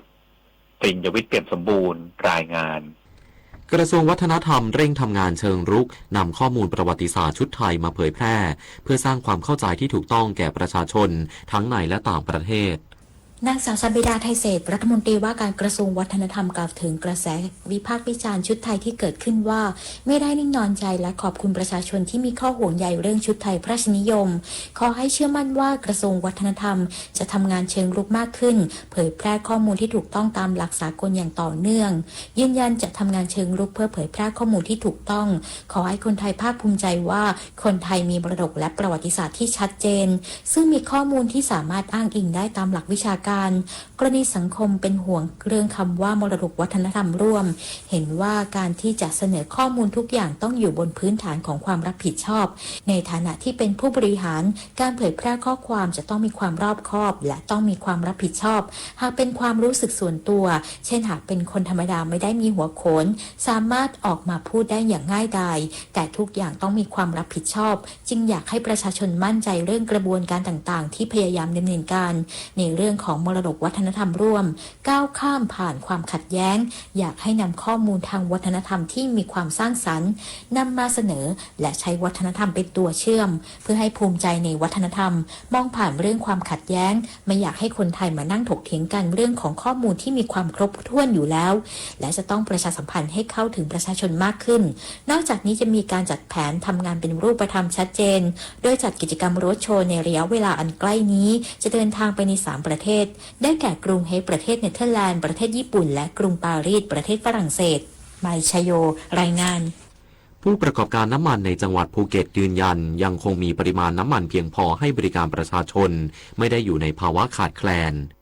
นายนรพงศ์สิทธิถาวรผู้ว่าราชการจังหวัดภูเก็ตมอบหมายให้นายธีรพงษ์ช่วยชูรองผู้ว่าราชการจังหวัดภูเก็ตประชุมติดตามสถานการณ์พลังงานในพื้นที่ให้มีการกำชับให้ควบคุมมาตรการดูแลราคาสินค้าและสถานการณ์พลังงานพร้อมสำรวจข้อมูลการใช้น้ำมันโดยแยกประเภทภาคการขนส่งภาคการท่องเที่ยวภาคประมงและภาคราชการรวมถึงภาคประชาชนทั่วไปเพื่อประเมินปริมาณความต้องการอย่างเป็นระบบและเตรียมแผนบริหารจัดการพลังงานให้เพียงพอต่อความต้องการระดับจังหวัดโดยนายรัตกรกลิ่นแจ่มพลังงานจังหวัดภูเก็ตกล่าวถึงสถานการณ์น้ำมันในปัจจุบันของจังหวัดภูเก็ตยังคงมีเพียงพอไม่ได้อยู่ในภาวะขาดแคลนหากแต่ความกังวลของประชาชนในช่วงแรกทำให้มีการเติมน้ำมันมากกว่าปกติส่งผลให้การขนส่งน้ำมันอาจล่าช้าในบางช่วงอย่างไรก็ตามขอให้ทุกภาคส่วนร่วมกันประหยัดพลังงานโดยในส่วนของหน่วยงานราชการควรใช้การประชุมออนไลน์หากไม่จำเป็นต้องเดินทางพร้อมสนับสนุนการเปิดพื้นที่ตลาดสินค้าเกษตรและสินค้าท้องถิ่นเพื่อลดต้นทุนการขนส่งนวพันธ์พรายพันธ์สวทภูเก็ตรายงาน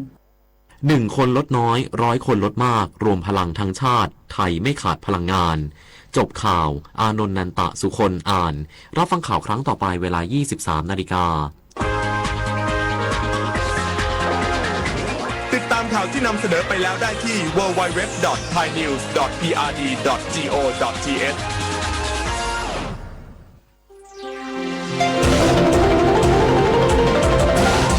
วิทยุแห่งประเทศไทยให้ความรู้กู้ความสุขต่อไปนี้ขอเชิญท่านฟังรายการเพื่อนฝันดำเนินรายการโดยจารุลิน มุสิกพงศ์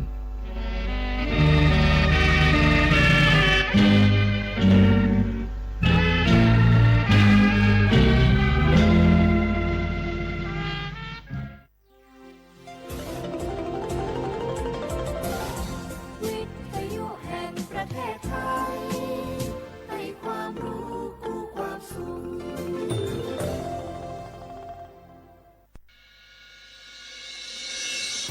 สถานีวิทยุกระจายเสียงแห่งประเทศไทยจังหวัดเชียงใหม่ AM 1476 กิโลเฮิรตซ์สถานีวิทยุภาคภาษาชาติพันธุ์แห่งเดียวในประเทศไทยที่มีความทันสมัยเชื่อถือได้สร้างอัตลักษณ์กลุ่มชาติพันธุ์สู่สากล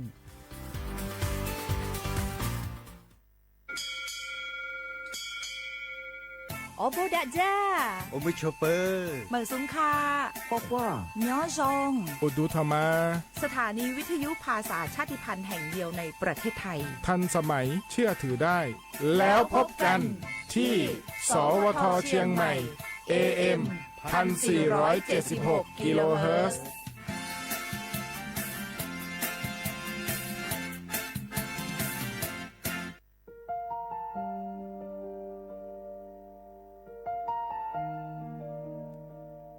ขอน้อมเกล้าถวายอาลัยสมเด็จพระพันปีหลวงพระแม่แห่งแผ่นดินผู้ทรงเมตตาเหนือเกล้า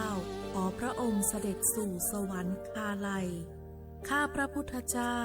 ข้าราชการและเจ้าหน้าที่สถานีวิทยุกระจายเสียงแห่งประเทศไทยจังหวัดเชียงใหม่กรมประชาสัมพันธ์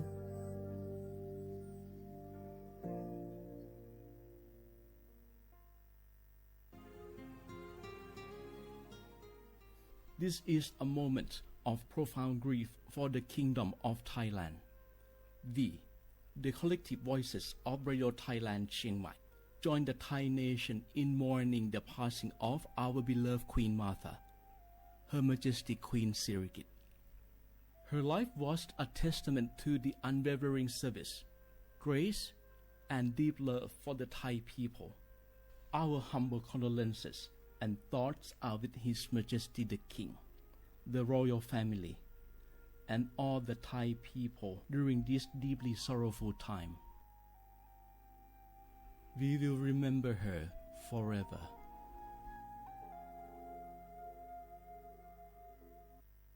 พวกเราข้าราชการไทยรวมหัวใจรับใช้ประชาชนด้วยความซื่อตรงจะยากเย็นเพียงใดเรายังมั่นคงสร้างสรรค์สังคมเพื่อความสุขที่ยั่งยืนตลอดไป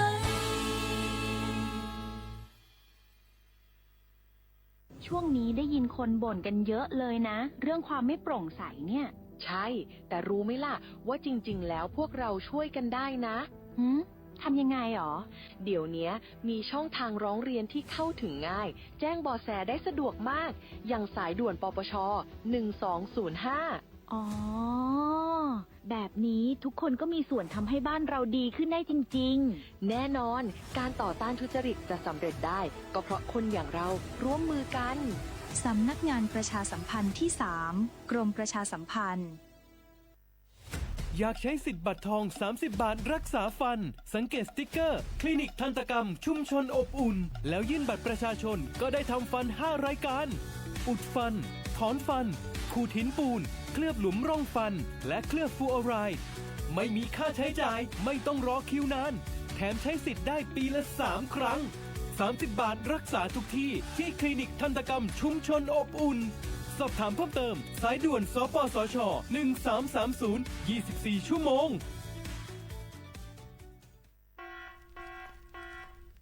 จ่องหู้คาหือปอดห่องจึงไทยพบยาปัญหาการเผาสูงแห้งเตอร์หรือเส10 ล้านไห้โคปากมั่น 90% ไพ่ไม่ป่าเถินนั่นลูกตีกัวนอขาเผาหาตั้งกินตั้งย่ำอย่าในเถินคือ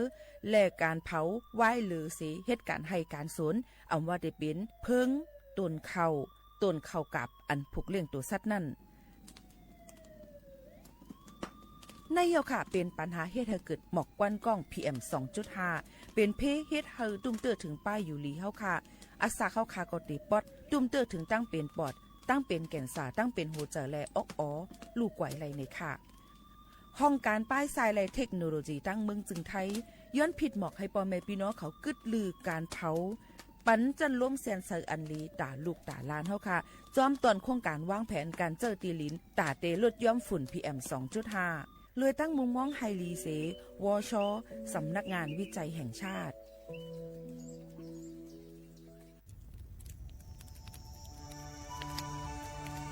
จ่องหู้คาหือก้อนโมก้อนไฟอันเผาอยู่ตีกลางปางนั่นอ่ำเลยหายกว่าตั้งเลยมันเตเป็นฝุ่น PM 2.5 เสขึ้นมาเฮ็ดให้ป้ายอยู่ลีเฮาคาขึ้นในคาอ้อลองลดย่อมปัญหาจังไหนในอ่ำหยาบค่ะเงื่องแวอ่ำเผายุกยักเหมือไม่ต้นเยอต้นเข้ากับในให้ในสวนเฮา เปลี่ยนมากองไว้จ้อมกันเสเฮ็ดเป็นฝุ่นสภาวะอำนั้นแจกแพยุกยักเธอมันปอดถูกเมียนอีกป้าดังโฮมมือกันฟังด้วยไฟไหม้ป่าเถินเฮาขาดฉุกลีไลผูกต้นไม้น้ำเพิ่มปันปืนตีสีเขียวเฮ็ดเฮาจันล้มเสียนใส่ตาเฮากูก็เลยตั้งมุงมองเฮาลีเสฐานหน้ากอกับสืบปืนเผาตี3กรมประชาสัมพันธ์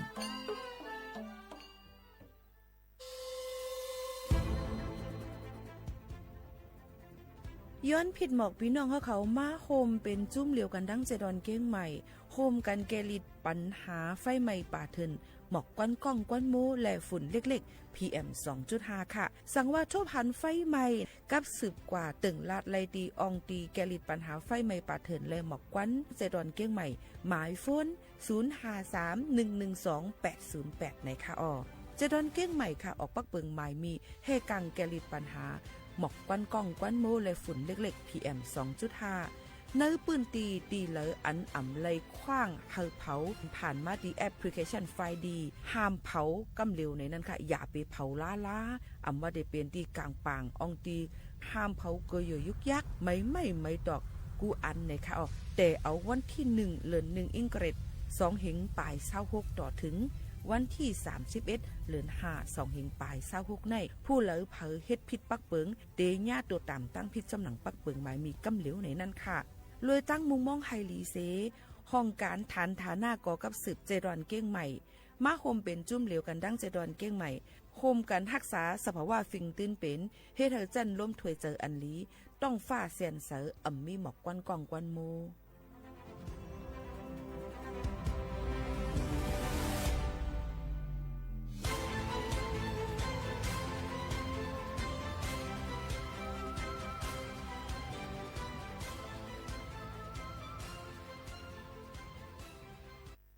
พี่น้องเขาสนใจใครปืนเผาผ่านตั้งห้องเปิดเซ็งสวทเก้งใหม่ปั่นตั้งหู้ห่มปลาดังมีดังซื้อถ่อมแจ้งเรื่องหลีกว่าไก่ในปืนตีเจดอนเก้งใหม่กับสืบมาเลยดี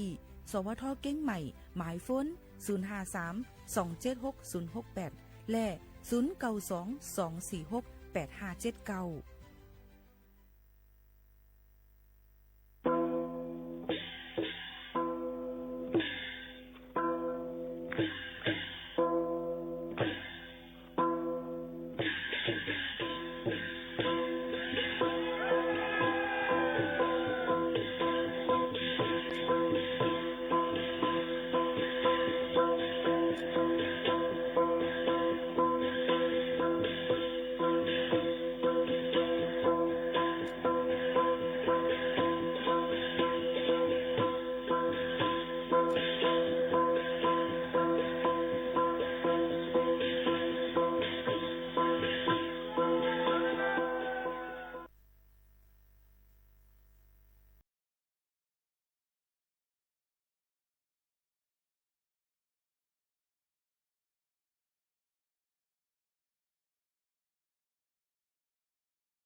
เมื่อซุ้งค่ะเมื่อซุ้งพี่น้องพุงยินถ่อมเฮาค่ะทั้งเสียงกูก็กูเกินค่ะทบกันติเนอตอนการห้องปล่อยเสียงสวทเก้งใหม่ AM 1476กิโลเฮิรตซ์ปืนปล่อยเสียงกูวันๆพอถึงมาข่าวยาม 10 โมงถึง 11 โมงกลางเนอ10 ถึง 11 โมงกลางค่ำ1วัน2ข่าวทบกันตีห้องปล่อยเสียงเฮาค่ะฮับถอมรายตั้งเรดิโอออมลม AM 1476กิโลเฮิรตซ์ค่ะโดยรายตั้งไลฟ์ Facebookสวทเก้งใหม่ AM 1476กิโลเฮิรตซ์และตาเหลียวไลฟ์ผ่านดัง TikTok ไว้อยู่นะคะพี่น้องก็หันยามพองตะเหลียวเป็นเสียงและตูดเตบอันเป็นตอนดาขาวผู้จัดรายการยิงโมขาวนนอยู่ที่ห้องปล่อยเสียงตั้งเมืองจึงไทยสวทเก้งใหม่ AM 1476กิโลเฮิรตซ์ค่ะสวทป่องว่าสังลูกดีตัวป๊อดๆภาษาอำไทยมาว่าสถานีวิทยุกระจายเสียงแห่งประเทศไทยจังหวัดเชียงใหม่เปลี่ยนเป็นอังกฤษว่า Radio Thailand เก้งใหม่เปลี่ยนเป็นความใต้ว่าห้องปล่อยเสียงข่าวเก่งไหม AM 1476กิโลเฮิรตซ์จังไหนค่ะอยู่เป็นอ้อยก็อ้อยเสจ้อมกันตอนด่านในวันเมื่อในก็เนี่ยค่ะวายเสเปิ้นมีปังตึกกันตั้งเมืองปอดออกกลางอันเป็นเมืองอิหร่านและตั้งเมืองสหรัฐอิสราเอลเขาจำชื่อนั้นนั่นจึงเฮ็ดให้มีลองตุ้มยวนตั้งนำตั้งหลายในนั่นค่ะเอาพี่น้องเขาค่ะมีลองตุ้มยวนอีสังหลายแต่เหลียวกาขันน้ำมันก็ขึ้นมาแทงในวันเมื่อในค่ะเนาะขึ้นมาแทงเย้าในนั่นค่ะโยก็เสียงน้ำมันมังอองตีมีน้ำมันขายมังตีบ่กว่าเย้าเตเลยเปิ้ลให้ลดน้ำมันต่างน้ำมันมาลงใส่ตีเสียงน้ำมันสิจ่องไกขึ้นออกจากจ่ายขายปันคาวันกวนเมืองอันในรัฐเกี่ยวกับไปลองตั้งเมืองจึงไทยแหละตัวทบมาเมื่อซึ้นเมื่อว่าเนี่ยค่ะพี่น้องเขาเมื่อว่าในก็ใส่น้ำมันลดกา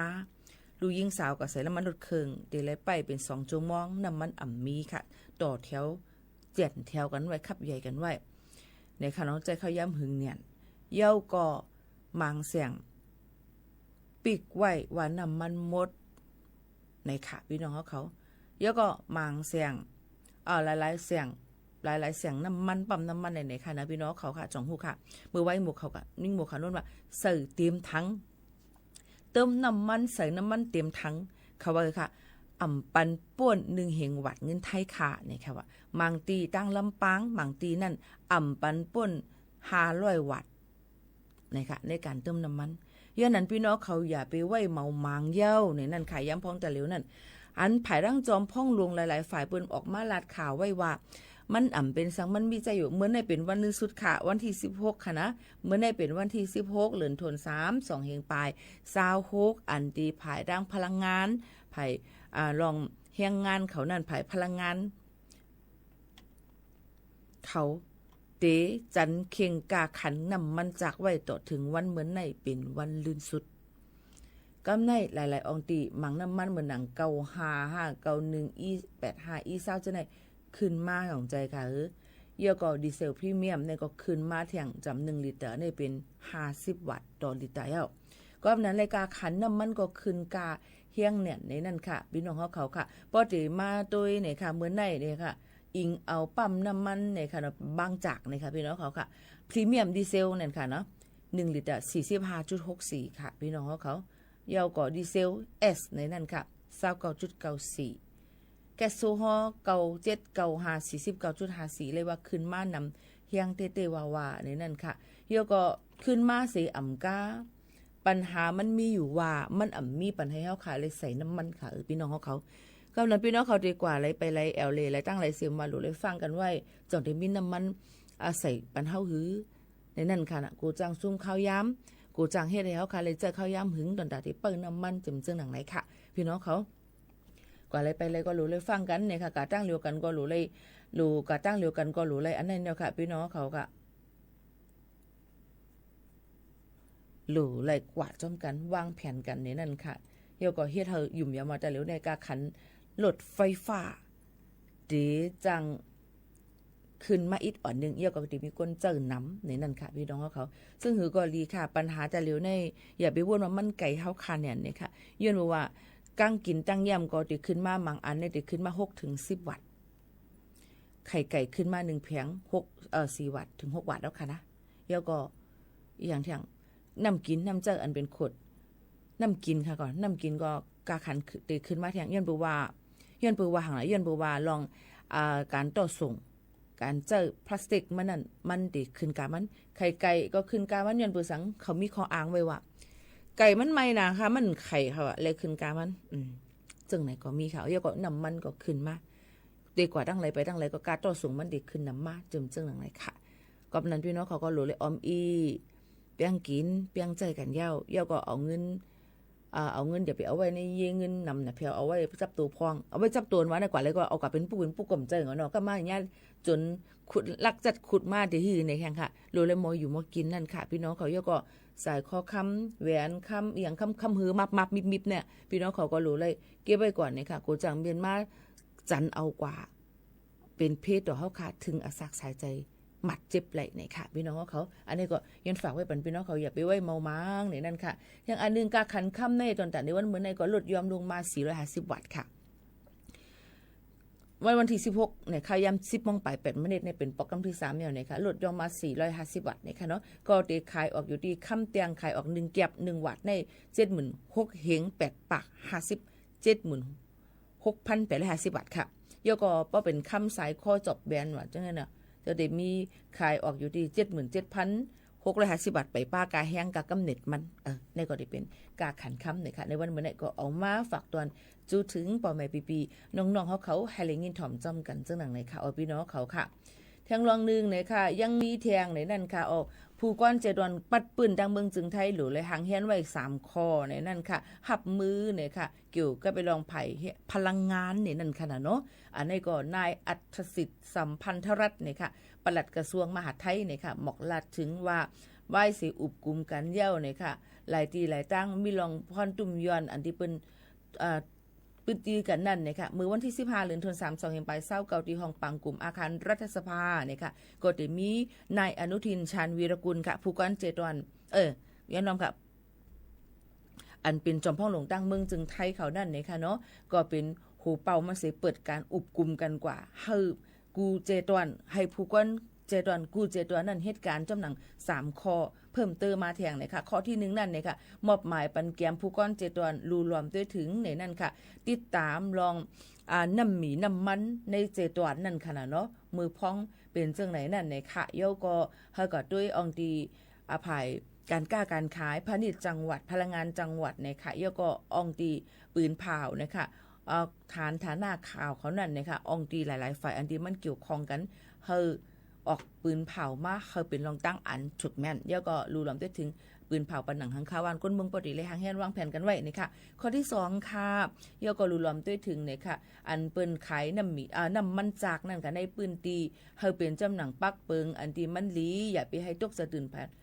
ตกใจอะไรค่ะเมื่อว่ากับเติมน้ำมันหลายตีอะไรนะพี่น้องเขาค่ะต้องตั้งเสนอไหนค่ะเนาะเดี๋ยวก็ให้งานปั่นกวนวันนี่ค่ะข้อที่3ซ้ำไหนค่ะเฮากับสืบกว่าเฮาเป็นรองตั้งอันฉุกแม่นในนั่นค่ะเนาะเยาก็หลายตีหลายฝ่ายในนั่นค่ะรู้ลำตื้อถึงกันไม่ได้เป็นปูแก่ปูก้างเนี่ยค่ะองตีปืนเผาเนี่ยค่ะเกี่ยวกับไปลององตีปืนเผาหลายๆตั้งเนี่ยค่ะเขาเป็นข้อมูลอันเป็นปืนอันที่ข้อมูลอันที่มันถูกแมนจำหนังจอมพ่องหลวงปืนเผาไว้นะคือพอดีไม่ลองเข้าเจอในนั่นค่ะกู300,000เปิงนั่นเนี่ยค่ะคุยกันซึ่งคือกอลีพี่น้องเขาก็รู้เลยออมอีเปียงกินเปียงเจอกันนั่นเดมีลองตั้งอันลีเดว่าซื้อตั้งนี่ตั้งกินตั้งย้ำไว้ไว้ที่เฮิร์นเนี่ยค่ะเนาะอันที่มันเก็บไว้เลยหึงเนี่ยค่ะเย้าก็รู้เลยวางแผนกันเย้าเนี่ยค่ะนี่ก็ฝากตอนถึงพี่น้องเขากูก้นจังหนังไหนค่ะข่าวเงาฟิงฟ้าราศีกันอีกอ่อนหนึ่งค่ะพี่น้องเขาค่ะฝนหมักเฮ็บตกตีดัง7 เว้งตนตีและโหโป้งค่ะสนผูกซ้อมลู่ซุ่มเป็นหลายเอกะ2 เอกะมันในหมอก2 เฮงปลายค่ะเมื่อวันที่12 เดือนธันวาคม 2 เฮงปลาย25นั่นผลมันใหญ่หนักป้าดังหมักเฮ็บผลลงล่มลงที่เว้งตนตีแหละเจเว้งดังโหโป้งเมืองใต้ปอดจานแหละส่วนผูกซ้อมหมักว่าคักโคพักเย็นนางเขียวมีลองลู่ซุ่มหมอกตั้งกวางเอกะ2 เฮงปลายในค่ะก็นั่นแหละปีในเนี่ยค่ะยกตีตั้งตีวัน6 ลักตนตีวันตะน้อยถงน้องขุนน้องปุดเจ้าในก็ส่วนหมากฮูหลงสตรอเบอรี่เขาส่วนพักมีเขาเจ้านั้นก็ลูกไกวตั้งนำค่ะจำหนังเลยฮู้ในมีหมอกเอกามัน2 เฮงปลายในนั่นค่ะพี่น้องเขาค่ะเดี๋ยวก็วันที่14มาในก็ตีเว้งนำตีเจเว้งเมืองกองเจเมืองขางเจ้านั้นก็ฝนตกหายใหญ่ค่ะป้าตั้งหมักเฮ็บลูกใหญ่ลูกลงแหละเฮือนเยกำพองเลยลูกก่อยกว่านี่ค่ะนี่ก็หลายๆตีหลายๆตั้ง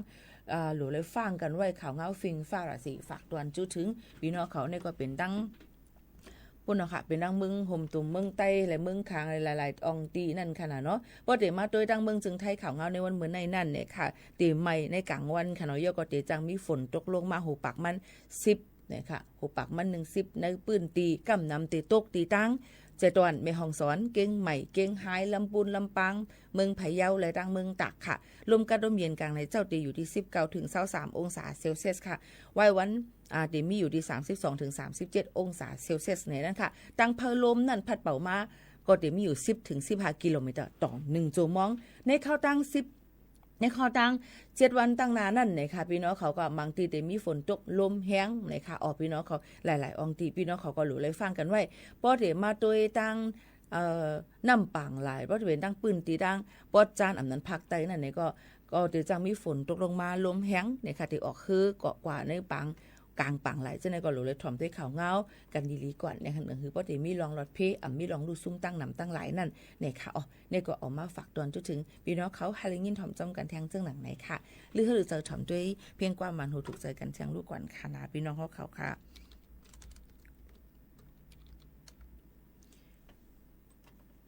เมื่อในซ้ำเป็นวันที่นะคะเนาะวันที่ออกนะคะพี่น้องเขาค่ะที่เป็นวันที่ออกกูก็มุ่งว่างไว้ซึ่งหือเฮามีสุนเฮากำลีกันกูก็กูกวนค่ะนะพี่น้องเขาค่ะถ่อมด้วยความ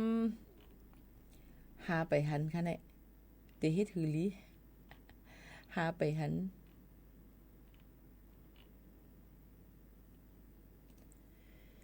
พี่น้องเขาย้อนกันเข้ามาเพียงความอินฝังค่ะ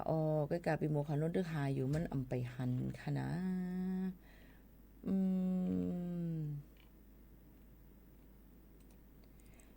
เพียงความกว่าหาหยับเนี่ยพวกบีความน้ำในกับผลตัวที่หาเนี่ยก็มันง่ายๆในค่ะเนาะพี่น้องของเขาค่ะ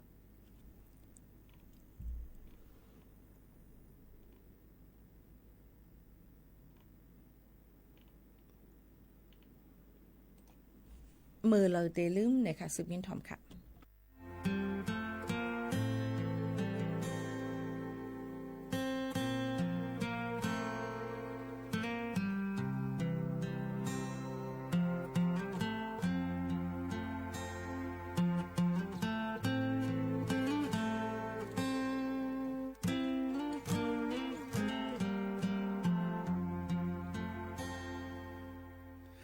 ตั้งใครเจออ่อนเก่าหายเลยตึกมีไว้เหมือนเก่า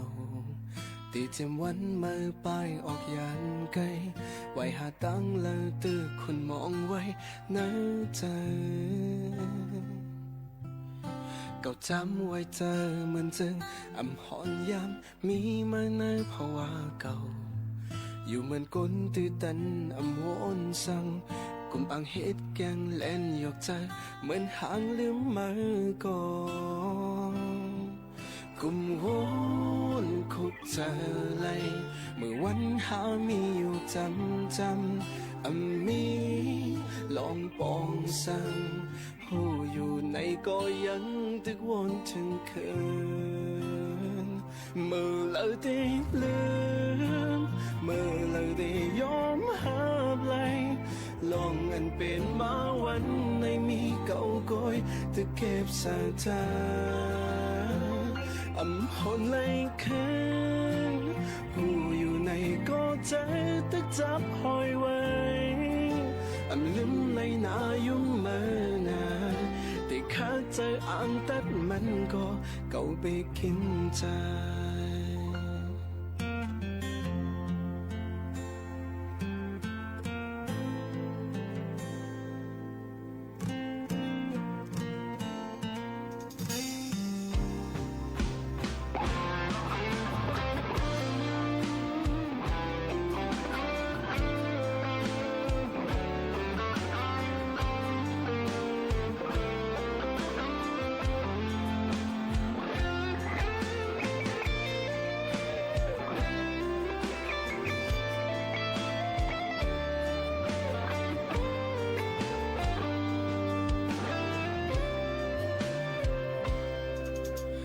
จำไว้เจอเหมือนเจอ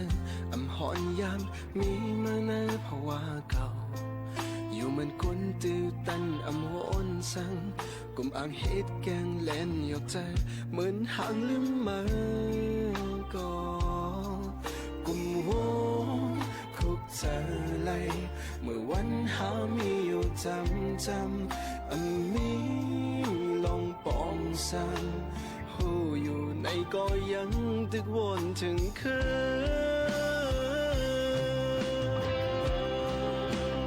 นมือเลยตีเลือนมือเลยตียอมหาเลยลองเงินเป็นมาวันในมีเก่าก้อยตึกเก็บใส่ใจหุ่นเลยคืนผู้อยู่ในก็ใจตึกจับหอยไว้ลืมเลยนายุ่งมานานแต่ขาดใจอ่างแต่มันก็เก่าไปกินใจมือเลยตีลืมมือเลยตียอมหาเลยลองอันเป็นมาวันไม่มีเก่าก้อยแต่เก็บใส่หัวใจไว้หุ่นในคืนผู้อยู่ในก็ใจตึกจับหอยไว้ลืมเลยนายุ่งมานานแต่ขาดใจอ่างแต่มันก็เก่าไปกินใจลืมเลยนายุ่งมานานแต่ขาดใจอ่างแต่มันก็เก่าไปกินใจ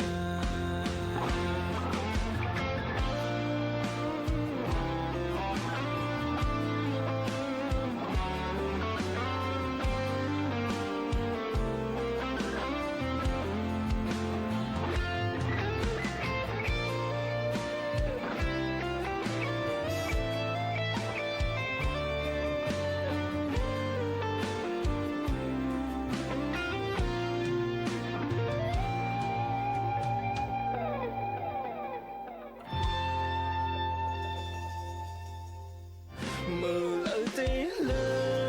มมือเลยตียอมหาเลยลองเงินเป็นมาวันในมีพี่น้องเขาค่ะเด็กขลาดนี่ว่าตะเลี้ยวเนี่ยค่ะเมื่อกี้เข้าลาดกว่าเกี่ยวกับเรื่องลองว่าการเปี้ยงกินเปี้ยงเจออย่างกาขันคุกของคืนมากกว่าอันที่ขึ้นมีสั่งค่ะ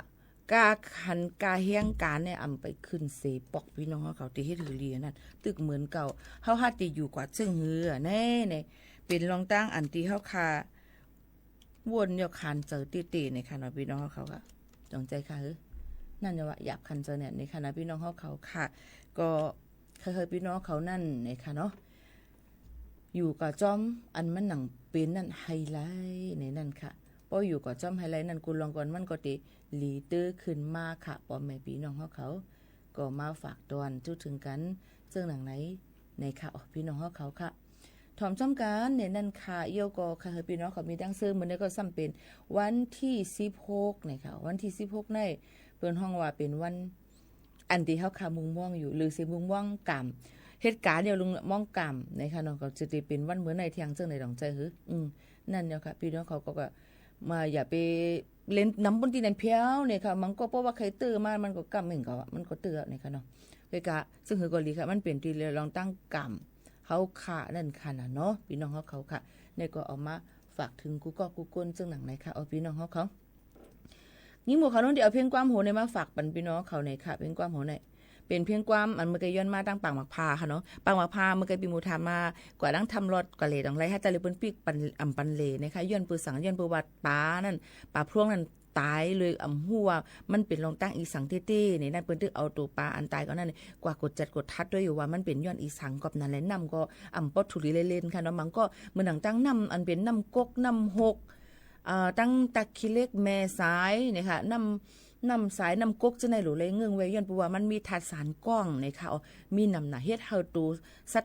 อันมีอยู่ในนำนั้นลูกหายตายกว่าตั้งนำตั้งหลายย้อนปือหังละย้อนปือว่ามันมีธาตุสารกว้างอันที่เปิ้นเฮ็ดเอามาที่เป็นแฮฮะเอามาที่เป็นธาตุสารอันที่เปิ้นเฮ็ด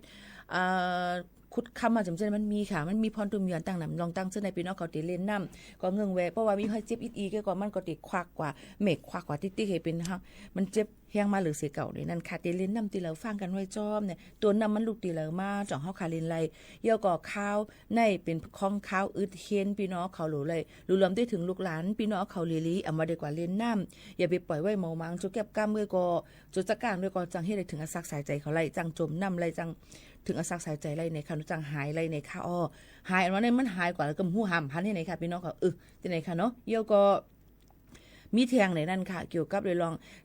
ปีกเฮนอ่อนกับแอลเลยเอามาขึ้นรีบเอามาขึ้นโคไลอันมันโคไลเรือนะ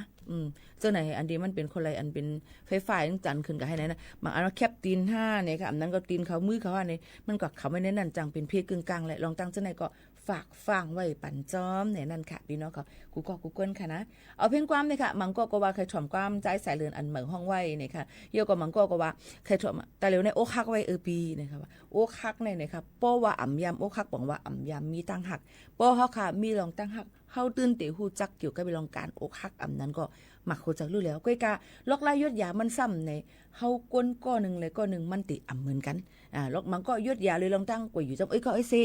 มันก็ยศยาจ้อมเกี่ยวกับไปลองว่าอุบเซก็ให้เขาป่องใจนึงเฮาให้เขาถ่อมเฮานะคะมันก็ซ้ำกว่าลาเบิ้นอย่าไปเฮ็ดล่าๆเนี่ยค่ะอันในแทงนึงอันที่ใครฟังไว้อันที่มีปัญหากันในหมู่หอเฮือนในก็ฮักก็เปียงกันจิมเจอในนั้นในมีลองสั่งหลายนึง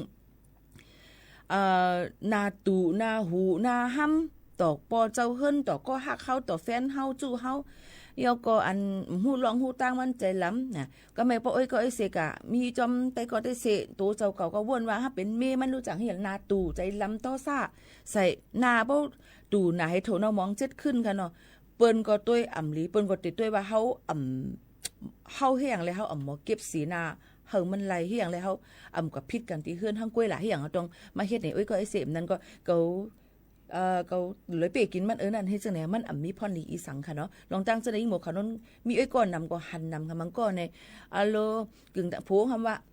ของเฮ็ดนาตูให้นั่นที่จึงนาคาที่ใครนั่นก็เขาคันเมือนเพราะว่าไปบ่ติเขาเฮือนว่ากาเลไล่ล่ะก็เลยสาวที่ไล่ล่ะนี่มันก็ใครเขาเฮือนเอาจังได๋ค่ะอย่างนั้นแหละบางลองบางอันมาในเฮาอย่าไปล่ามคัดวนป่นกว่าเนียนเพียวค่ะพี่น้องเขาดูเลยอยู่จ้อมอันมันเป็นแล้วเขาดูเลยฮู้ว่าอะแกงเขาฟิงยามเขามีจึงหือฟิงยางตั้มกำเขามีจึงเขาสำเป็นจึงเฮาก็เฮาอย่าไปให้เปิ้นมาจ้อมใจเฮากูลองก่อนเฮาก็อย่าไปก่อจ้อมใจเปิ้นกูลองก่อนเฮาหลูเลยเป็นตีตัวเฮาก้วยเก่าอย่าไปเปลี่ยนซ้ำป้ออ่ำเข้าหากันไล่อันนี้ป่องจันเอาที่พี่หมู่เขาโน่นแล้วเนี่ยอย่าไป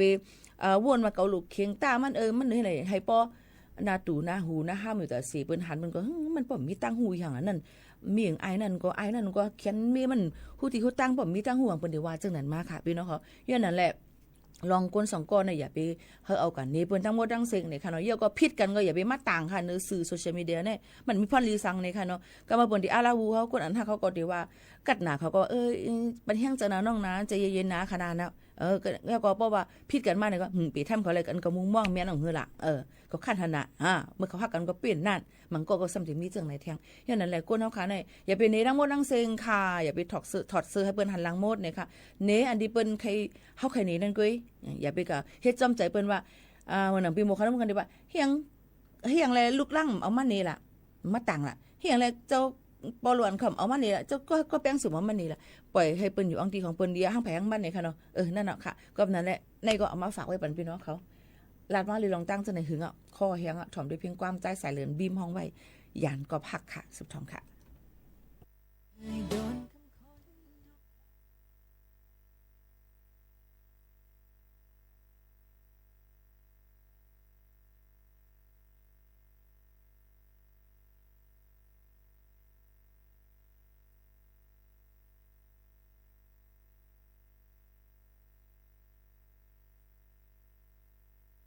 ไปกำค่ะเนาะหาความ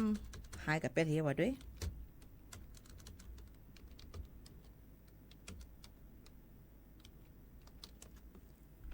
หาอำหันในเตเฮ็ดซึ่งหือล่ะหายับเนี่ยลงในก็หันเนี่ยหมดเป็ดเหี่ก็มีสัวหันเยอะกว่าหมดเป็ดก็มีว่ะเอาเลยกำเนิดหามหานะกำเนิดห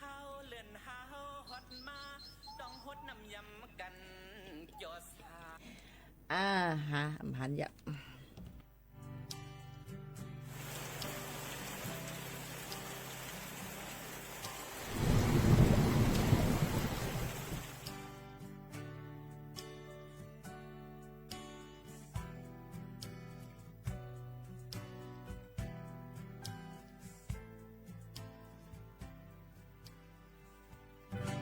ทำเจอว่าตีอ่านลืมจังยานเจอว่าไหลสุดหากว่าเยาก็ปื้อถึงหักอ่อนใจและตั้งน้องในมีวันคอยจำเนอเจอใจหูอยู่เยือใส่เส้นตั้งน้องตึกยาวไกลสืบไปเลยไว้คือใจภายหลังลองอันตังซื้อไว้ปันมือยาวน้องหาอุยปันข้าวยามปูนนันยุดยาตั้ง4 ปีโอ้ฟ้าคุ้มฝนไหลทุกมาขึ้นลับสิ่งนั้นยาวก็น้องเอ้ยตีข้าเจอข้ามปูนมือวันยุ่มโคหมดเสื้อนานไปจังมีเอาปนตาใจลองตั้งหักที่อันมีเนื้อสู่น้องนานซึ่งซิมไว้อยู่ในใจ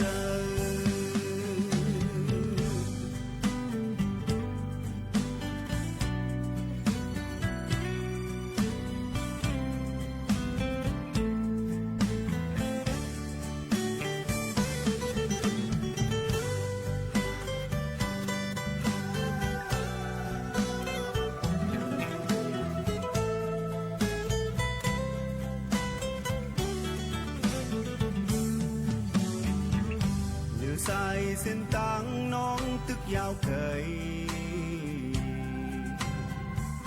สืบไปและไว้คือใจภายหลังลองอันตังซื้อไว้ปันมือยาวน้องหากุยปันข้าวยามปูนนันยุดยาตั้ง4 ปีโอ้ฟ้าทุ่มฝนไหลทุกมาขึ้นลับสิ่งนั้นยาวก็น้องเอ้ยที่ข้าเจอข้ามปูนมือวันยุ่งคู่หมดเสื้อนานไปจางมีเอาปุ่นตาใจลองตามหักที่อันมีเนื้อสู่น้องนานซึ่งซิมไว้อยู่ในใจโอ้ฟ้าคุ้มฝนไหลทุกมาขึ้นลับสิ่งนั้นยาวก็น้องเอ้ยที่ข้าเจอข้ามปูนมือวันยุ่งโคหมดเสื้อนานไปจางมีเอาปุ่นตาใจลองตั้งหักที่อันมีเนื้อสู่น้องนานถึงซิมไว้อยู่ในใจโอ้ถึงซิมไว้อยู่ในใจ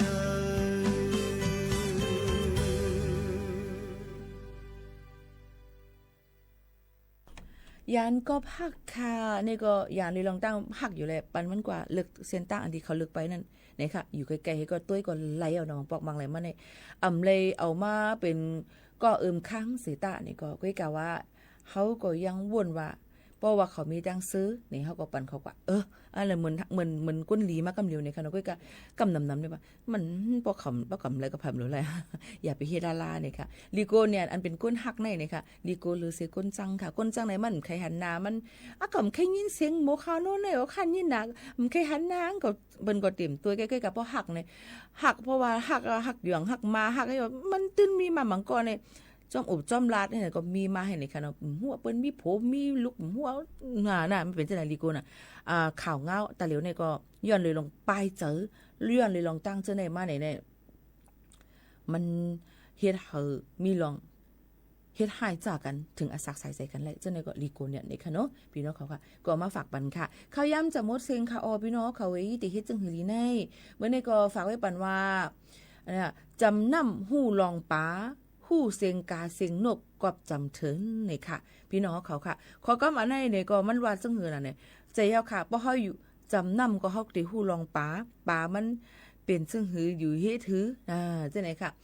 เสียงนกเสียงกาห้องจังหือนกต้องรอที่ห้องข้าวเรือน4เรือน5นกเขาห้าวจังไหนคะเนาะนกกุกกักว่านกยังมันก็มีนำเนียนเฮาก็ดีอยู่จอมอีสังก็เฮ็ดให้เฮาค่ะฮู้จอมลองนั่นพี่น้องเขาอยู่จอมกันกล้าการขายพี่น้องเขาก็ได้ฮู้ลองกันกล้าการขายกล้าขันเงินค้ำ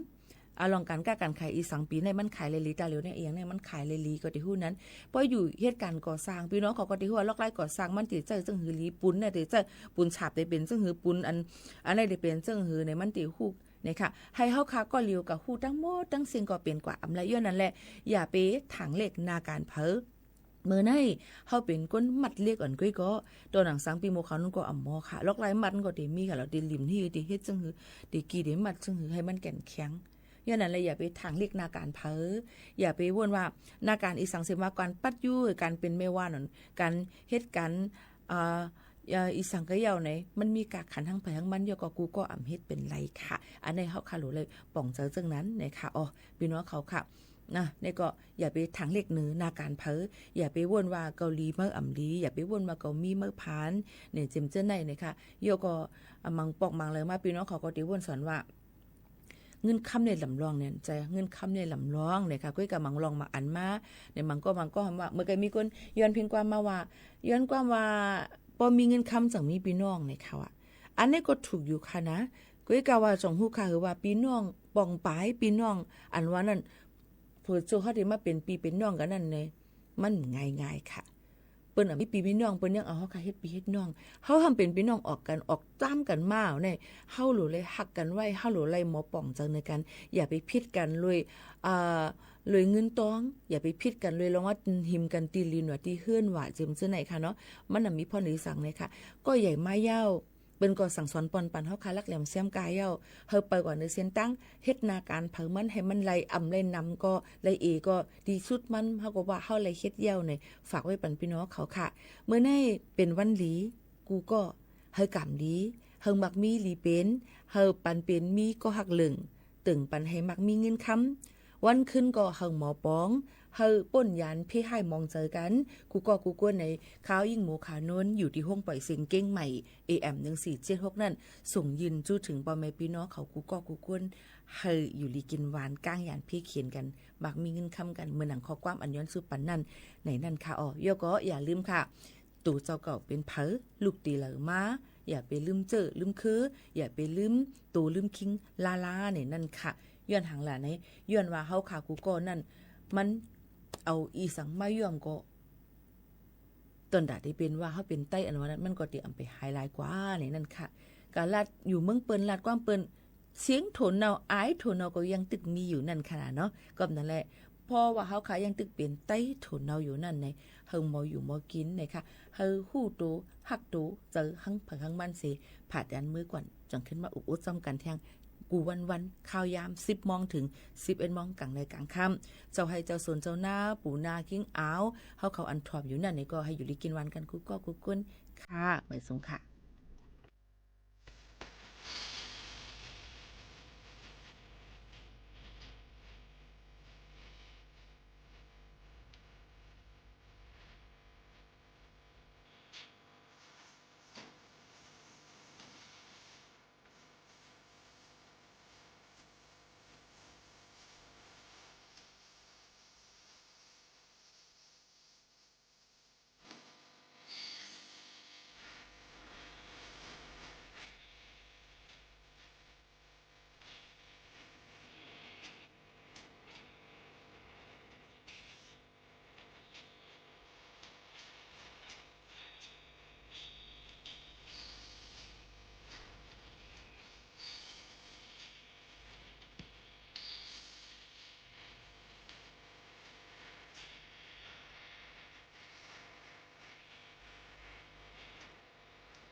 ย้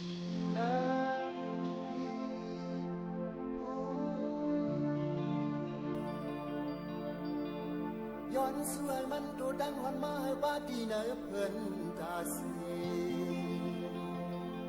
บุญตาเดอิมเดลิมเดใจหอนลาปีเฮามันกัดเฮาเลยยากูจา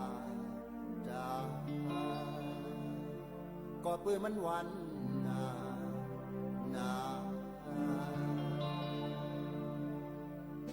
น้ำพีปูน้ำพีปูน้ำพีปู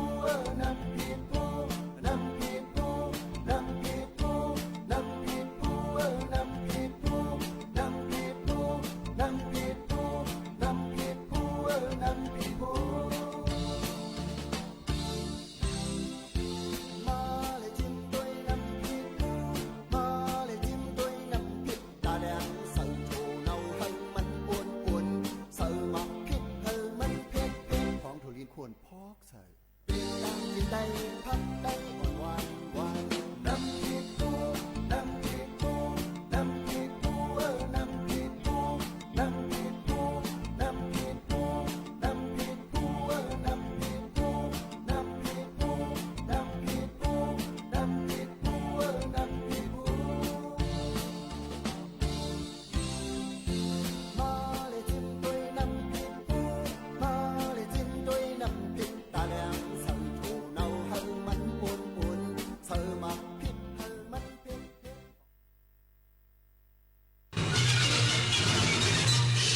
สถานีวิทยุกระจายเสียงแห่งประเทศไทย และเครือข่ายทั่วประเทศ เสนอข่าวต้นชั่วโมง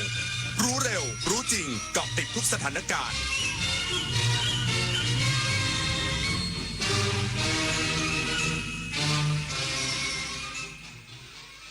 รับฟังข่าวต้นชั่วโมง 23 นาฬิกากับอานนท์นันตะสุคนครับ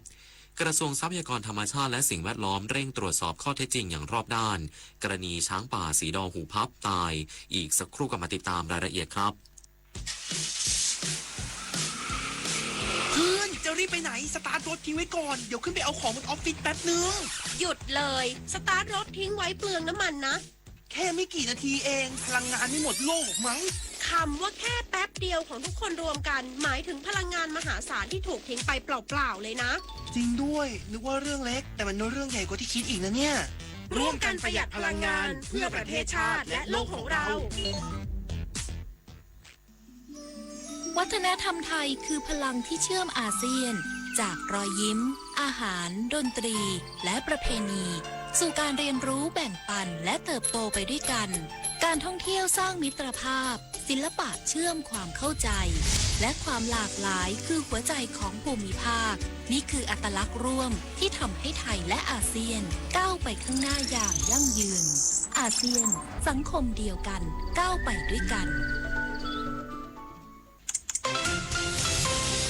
วิกฤตพลังงานวิกฤตตะวันออกกลางวิกฤตพลังงานเชิญชวนคนไทยประหยัดไฟฟ้ากันตั้งแต่วันนี้เริ่มง่ายๆปิดไฟที่ไม่ใช้ปิดเครื่องใช้ไฟฟ้าที่ไม่จำเป็น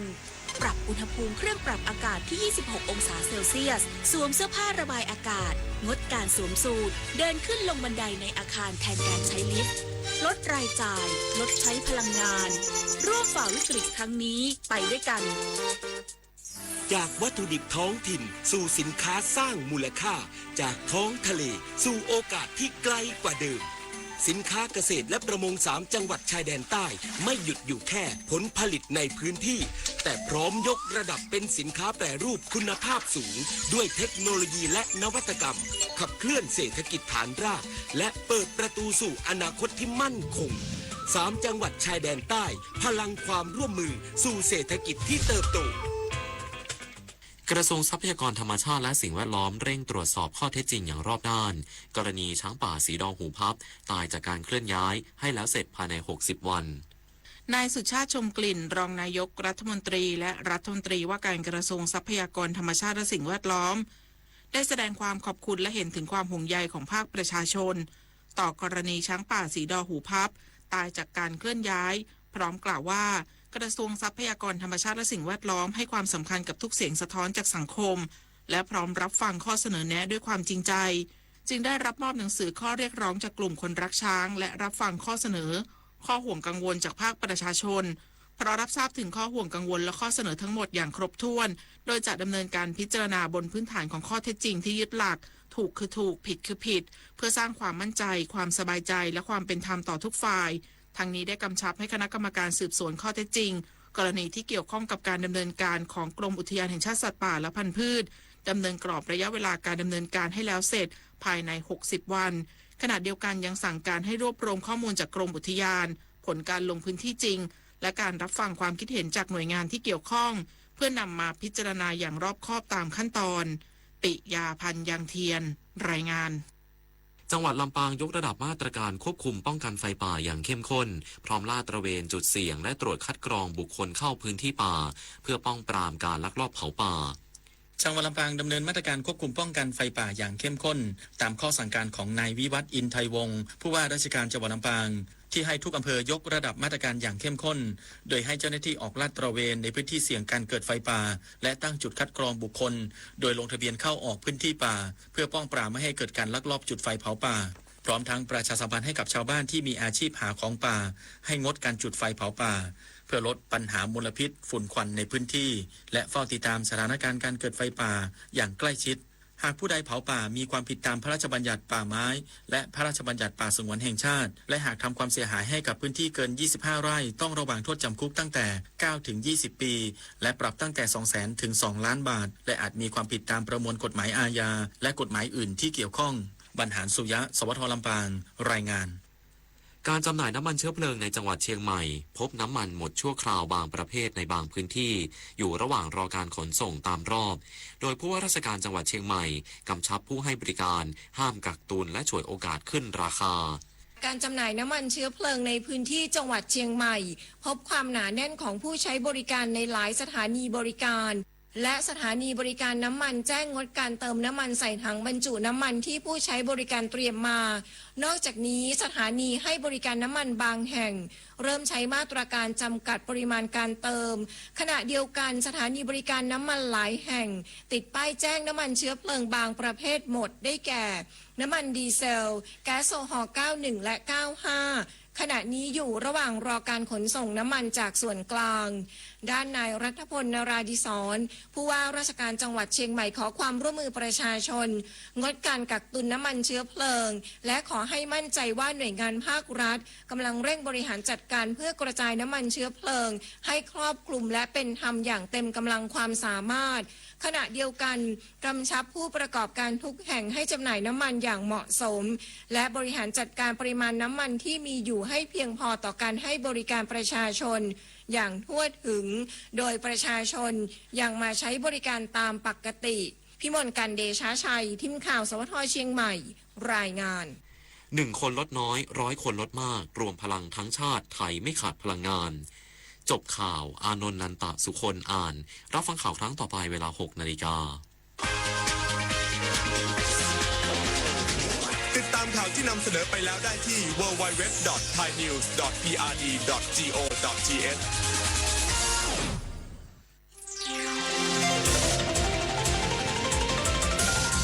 วิทยุแห่งประเทศไทยให้ความรู้คู่ความสุขต่อไปนี้ขอเชิญท่านฟังรายการเพื่อนฝันดำเนินรายการโดยจารุลินมุสิกพงศ์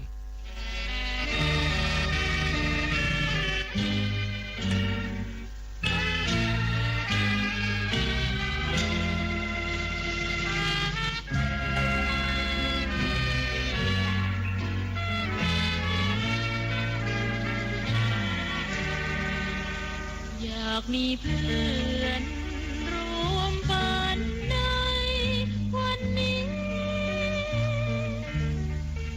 วันที่มีเสียงเพลงบรรเลงว้าว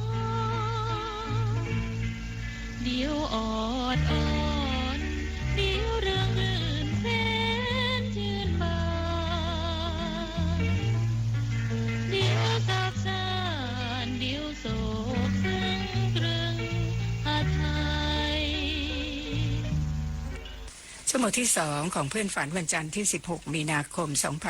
2569อุเทนพรหมพันธ์ใจยังควบคุมเสียงอยู่นะคะ เพลงแรกในช่วงนี้คือเพลงแดนดินถิ่นรักคุณสมศักดิ์เทพานนท์แต่งคำร้องครูเอื้อใส่ทำนองนะคะขับร้องบรรเลงโดยวงกรมประชาสัมพันธ์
เพลงแดนดินถิ่นรักจบไปแล้วค่ะและต่อด้วยเสียงคุณนภาหวังในธรรมพุทธคุณคุ้มไทยผลงานของพลตรีหลวงวิจิตรวาทการ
นั่นคือเพลงพุทธคุณคุ้มไทยคุณนภาหวังในธรรมขับร้องนะคะเป็นผลงานของพลตรีหลวงวิจิตรวาทการและเราจะต่อกันด้วยเสียงของคุณธนงศักดิ์ภักดีเทวาเดือนต่ำดาวตกเพลงนี้อิงออนหรือศักดิ์เกษมหุตาคมแต่งคำร้องทำนองนั้นพระเจนดุริยางค์ท่านนำมาจากเพลงไทยพม่าแปลง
เพลงที่จบไปนั้นคือเดือนต่ำดาวตกคุณธนงศักดิ์ภักติเทวาขับร้องนะคะอิงออนหรือศักดิ์เกษมหุตาคมเป็นผู้แต่งคำร้องทำนองโดยพระเจนดุริยางค์ท่านใช้เพลงไทยพม่าแปลงนำมาปรับปรุงใส่ค่ะอิงออนหรือศักดิ์เกษมหุตาคมนักประพันธ์นามปากกาจุ่มน้ำผึ้งนะคะเป็นสมญาที่นักอ่านมอบให้สนใจในการทำหนังสือตั้งแต่ชั้นมัธยมค่ะและเข้าอ่านหนังสือมากมายตั้งแต่ผลงานของปออินทปาลิศยาขอบศรีบุรพาตลอดจนพงศาวดารจีนด้วยเขียนหนังสือและนิยายหลายเรื่องนะคะส่งไปตีพิมพ์โดยใช้นามแฝงว่าอิงออนจนชื่อเสียงโด่งดังนิยายที่อิงออนได้รับความนิยมนะคะก็คือนิทราสายันดัชนีนางธนูทองช้องนางแล้วก็อีกหลายเรื่องค่ะนิยายของอิงออนได้รับการสร้างเป็นละครเวทีอย่างไม่ขาดสายเลยค่ะเพลงที่แต่งสำหรับละครต่างๆนั้นก็ได้รับความนิยมกว้างขวางอย่างเช่นเพลงในละครเรื่องดัชนีนางเราได้ฟังกันไปแล้วก็คือเดือนต่ำดาวตกเพลงนี้นะคะและเราก็จะฟังเพลงในชุดนี้กันต่ออีก2เพลงก็คือดัชนีใช้ไลคุณสุเทพวงศ์คำแพงและคุณนภาหวังในธรรมบันทึกเสียงอีกเพลงหนึ่งคือกลางสายชนคุณชดินทร์ นันทนครศิลปินแห่งชาติและคุณเพชรสมัยวิไลศักดิ์ศิลปินแห่งชาติร่วมกันขับร้องค่ะทั้ง2เพลงนี้อิงออนแต่งคำร้องส่วนทำนองเป็นของอาจารย์ประสิทธิ์ศิลปะบรรเลง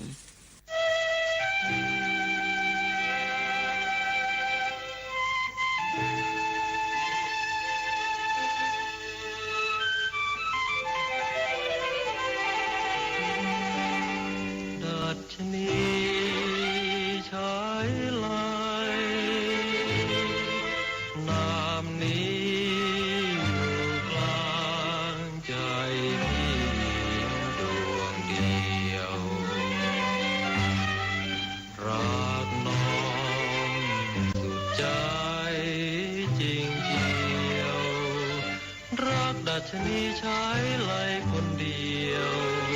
จงเชื่อใจ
ดัชนีใช้ไลคนเดียว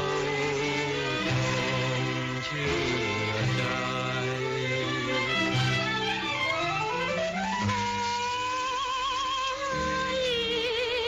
พ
สองเพลงที่จบไปนั้นเป็นเพลงจากละครเรื่องดัชนีนางนะคะซึ่งอิงออนเป็นผู้ประพันธ์เรื่องแล้วก็แต่งคำร้องด้วยทำนองนั้นเป็นของอาจารย์ประสิทธิ์ศิลปะบรรเลงศิลปินแห่งชาติผลงานเพลงของอิงออนเนี่ยค่ะได้รับพระราชทานแผ่นเสียงทองคำในฐานะเพลงลูกกรุงยอดเยี่ยมก็คือเพลงรักเธอเสมอเป็นเพลงจากละครเรื่องรักเธอเสมอซึ่งมอบให้ครูแก้วนำมาทำเป็นละครวิทยุนะคะเพลงนี้คุณสมศักดิ์เทพนนท์ใส่ทำนองแล้วก็ขับร้องคู่กับคุณรวงทองทองลั่นทมศิลปินแห่งชาติอีกเพลงหนึ่งที่ได้รับรางวัลลูกทุ่งยอดเยี่ยมก็คือความหลังฝังใจอิงออนแต่งคำร้องทำนองโดยครูมงคลอมาตยกุลบันทึกเสียงโดยทูลทองใจและเราจะต่อกันอีกเพลงหนึ่งผลงานของอิงออนร่วมกับหม่อมหลวงประพันธ์สนิทวงศ์นะคะชื่อเพลงทุ่งทองกวาวคุณปรีชาบุญเกียรติและคุณเสาลีปกาพันธ์ศิลปินแห่งชาติเป็นผู้บันทึกเสียงเริ่มด้วยรักเธอเสมอ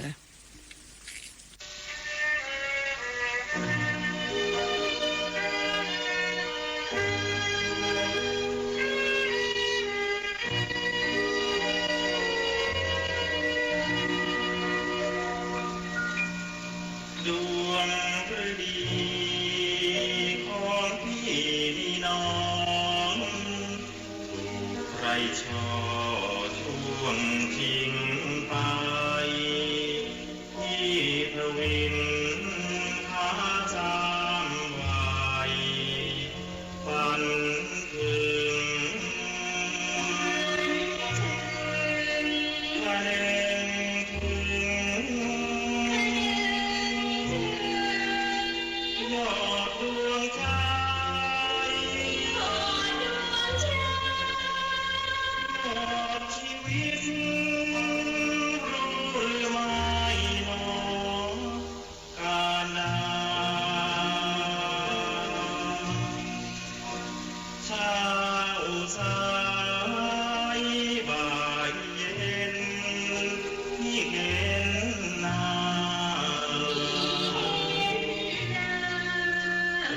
ควันตาที่สัญญาที่ปรารถนาดวงฤดีรักเธอเสมอรักเธอเสมอรักเธอเสมอรักเธอเสมอรักเธอเสมอตราบฟ้าสิ้นดาวเวหาสิ้นราชนี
สุดา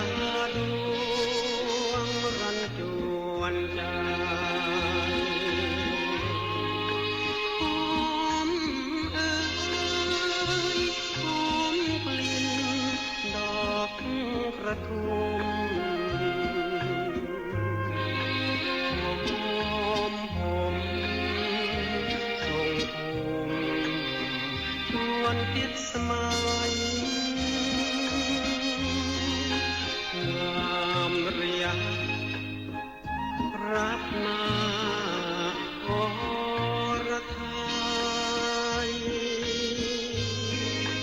ไม่มีใครเทียมเทียบเปรียบยุคคดี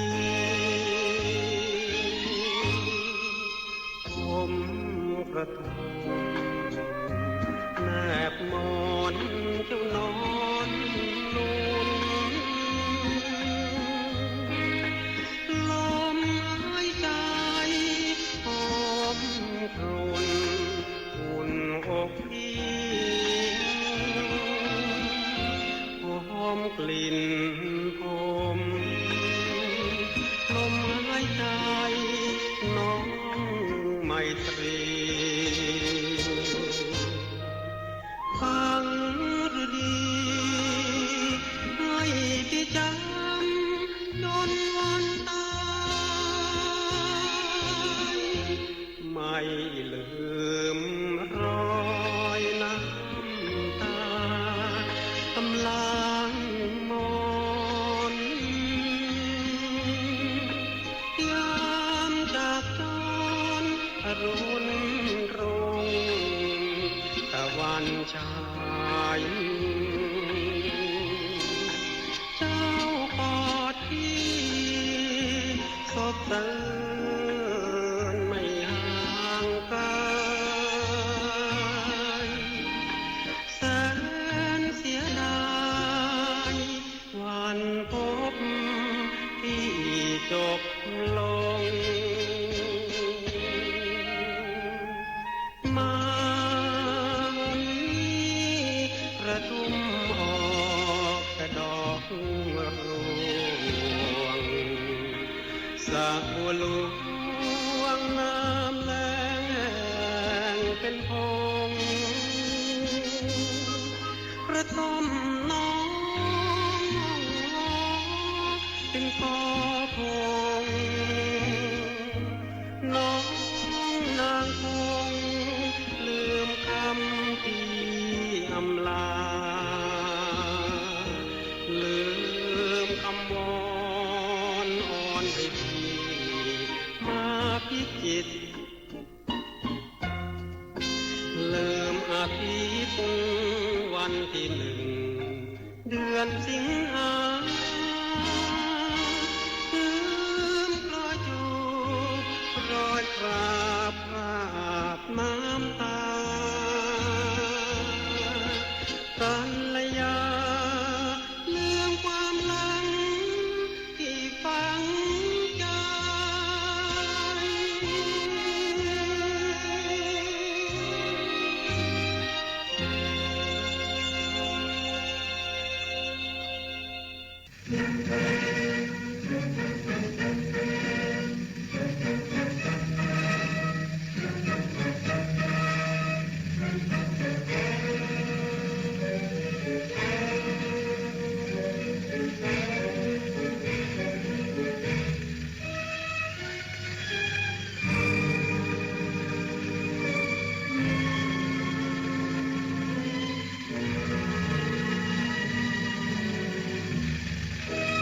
เ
วันนี้เราฟังเพลงผลงานของอิงออนหรือศักดิ์เกษมหุตาคมกันไปนะคะ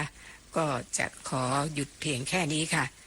เพราะต่อไปนี้จะเป็นช่วงของศาสตราจารย์นายแพทย์ภูลพิษอมาตยกุลเพลงแปลงนั่นเองหลายท่านอาจจะไม่รู้จักเพลงนี้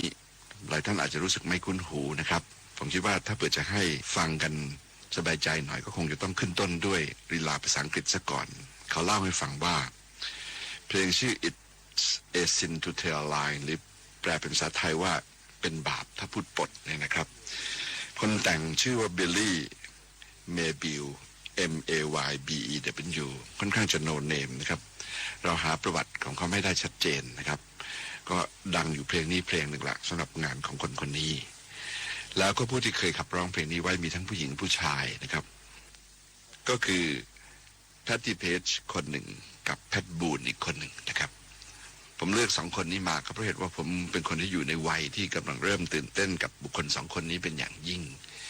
แล้ววัยผมก็ล่วงเลยมาก็เลยคุ้นเคยอยู่จะเพียงเท่านี้นะครับก็ต้องขอประทานโทษโดยที่ไม่ได้พูดถึงคนรุ่นหลังๆต่อมาแต่กลับไปพูดถึงคนเก่าๆซึ่งเพื่อนเป็นคนเสียงดีทั้งคู่ด้วยนะครับแพตตี้เพจนั้นเธอชื่อจริงๆว่าคลาร่าแอนฟาวเลอร์เธอเกิดเมื่อวันที่8เดือนพฤศจิกายน1927นะครับที่รัฐโอกลาโฮมาเมืองที่เธอเกิดชื่อว่าเมือง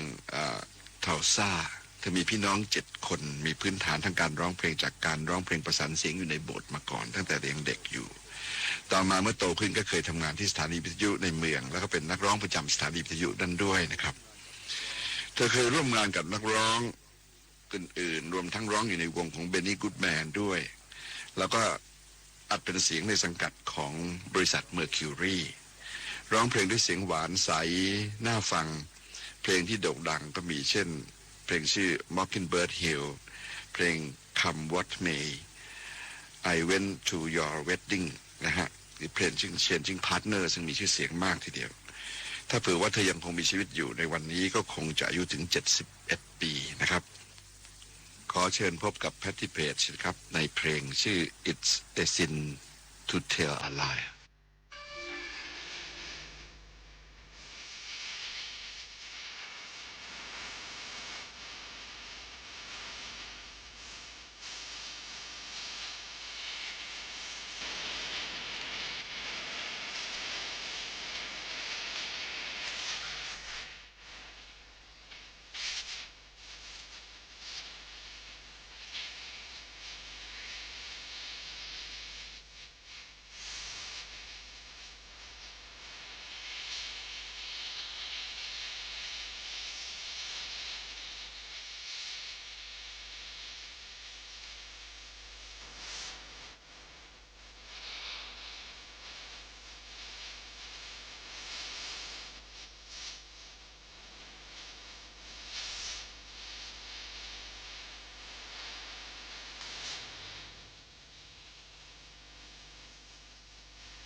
จบลงไปนั้นก็เป็นเสียงของ Patti Page นะครับในเพลงชื่อ It's a Sin to Tell a Lie แปลว่าบาปนะถ้าพูดปดนะครับ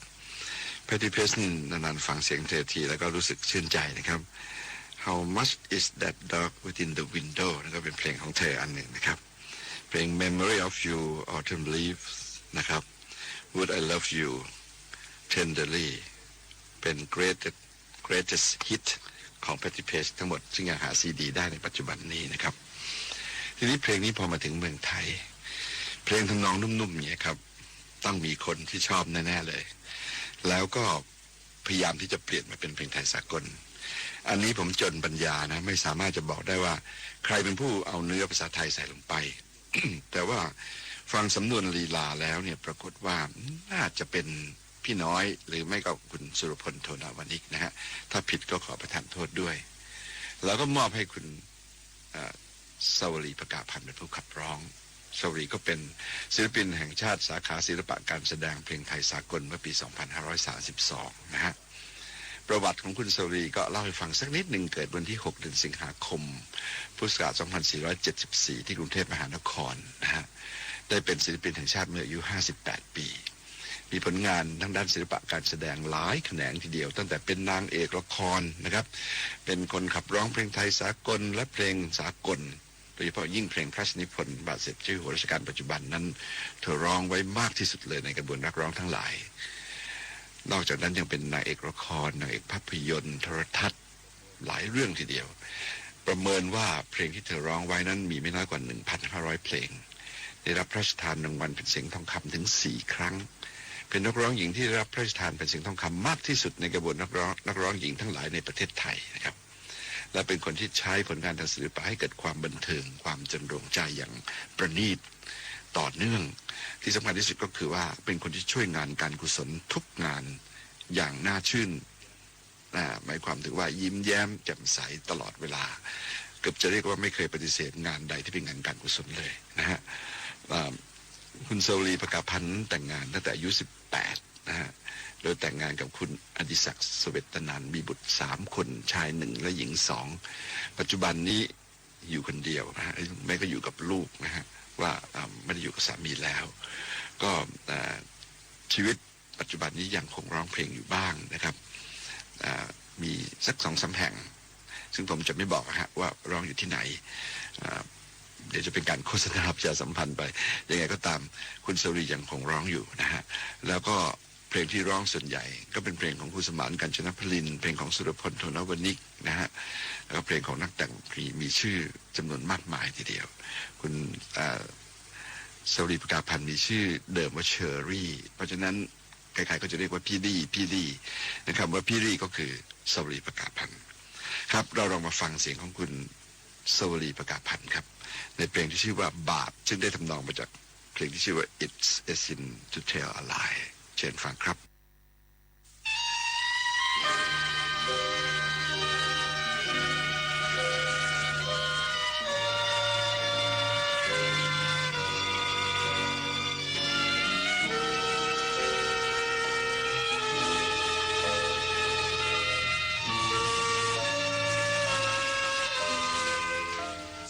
เ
ลงบาปของคุณสวีประกาพันธ์เพลงนี้นะครับถ้าคนที่ฟังเพลงเนี่ยฟังไม่ลึกพอนะฮะ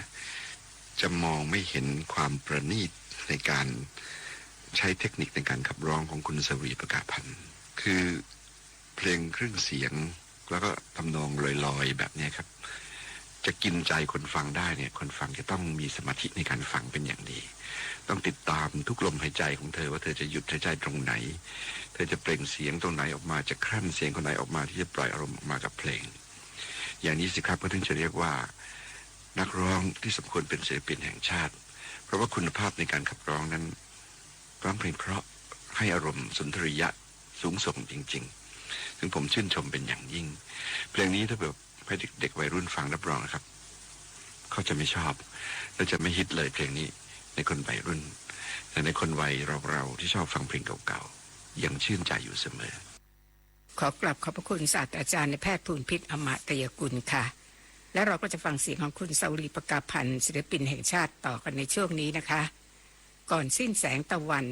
รักพงมงคลและคุณสง่าทองทัศน์ร่วมกันแต่งต่อได้หนีรักผลงานของอกวีสัตโกวิทและอาจารย์ประสิทธิ์พยอมยงสองศิลปินแห่งชาติ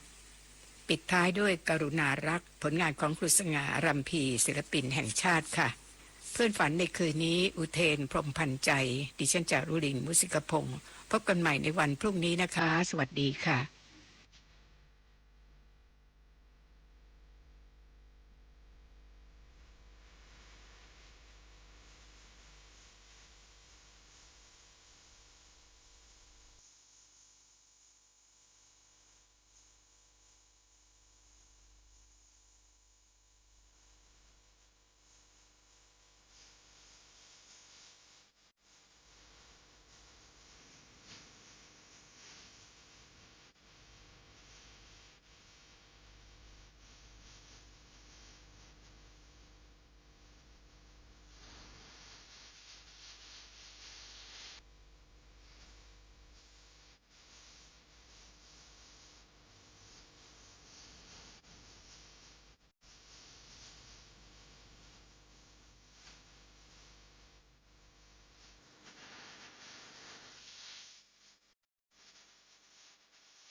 สัญญา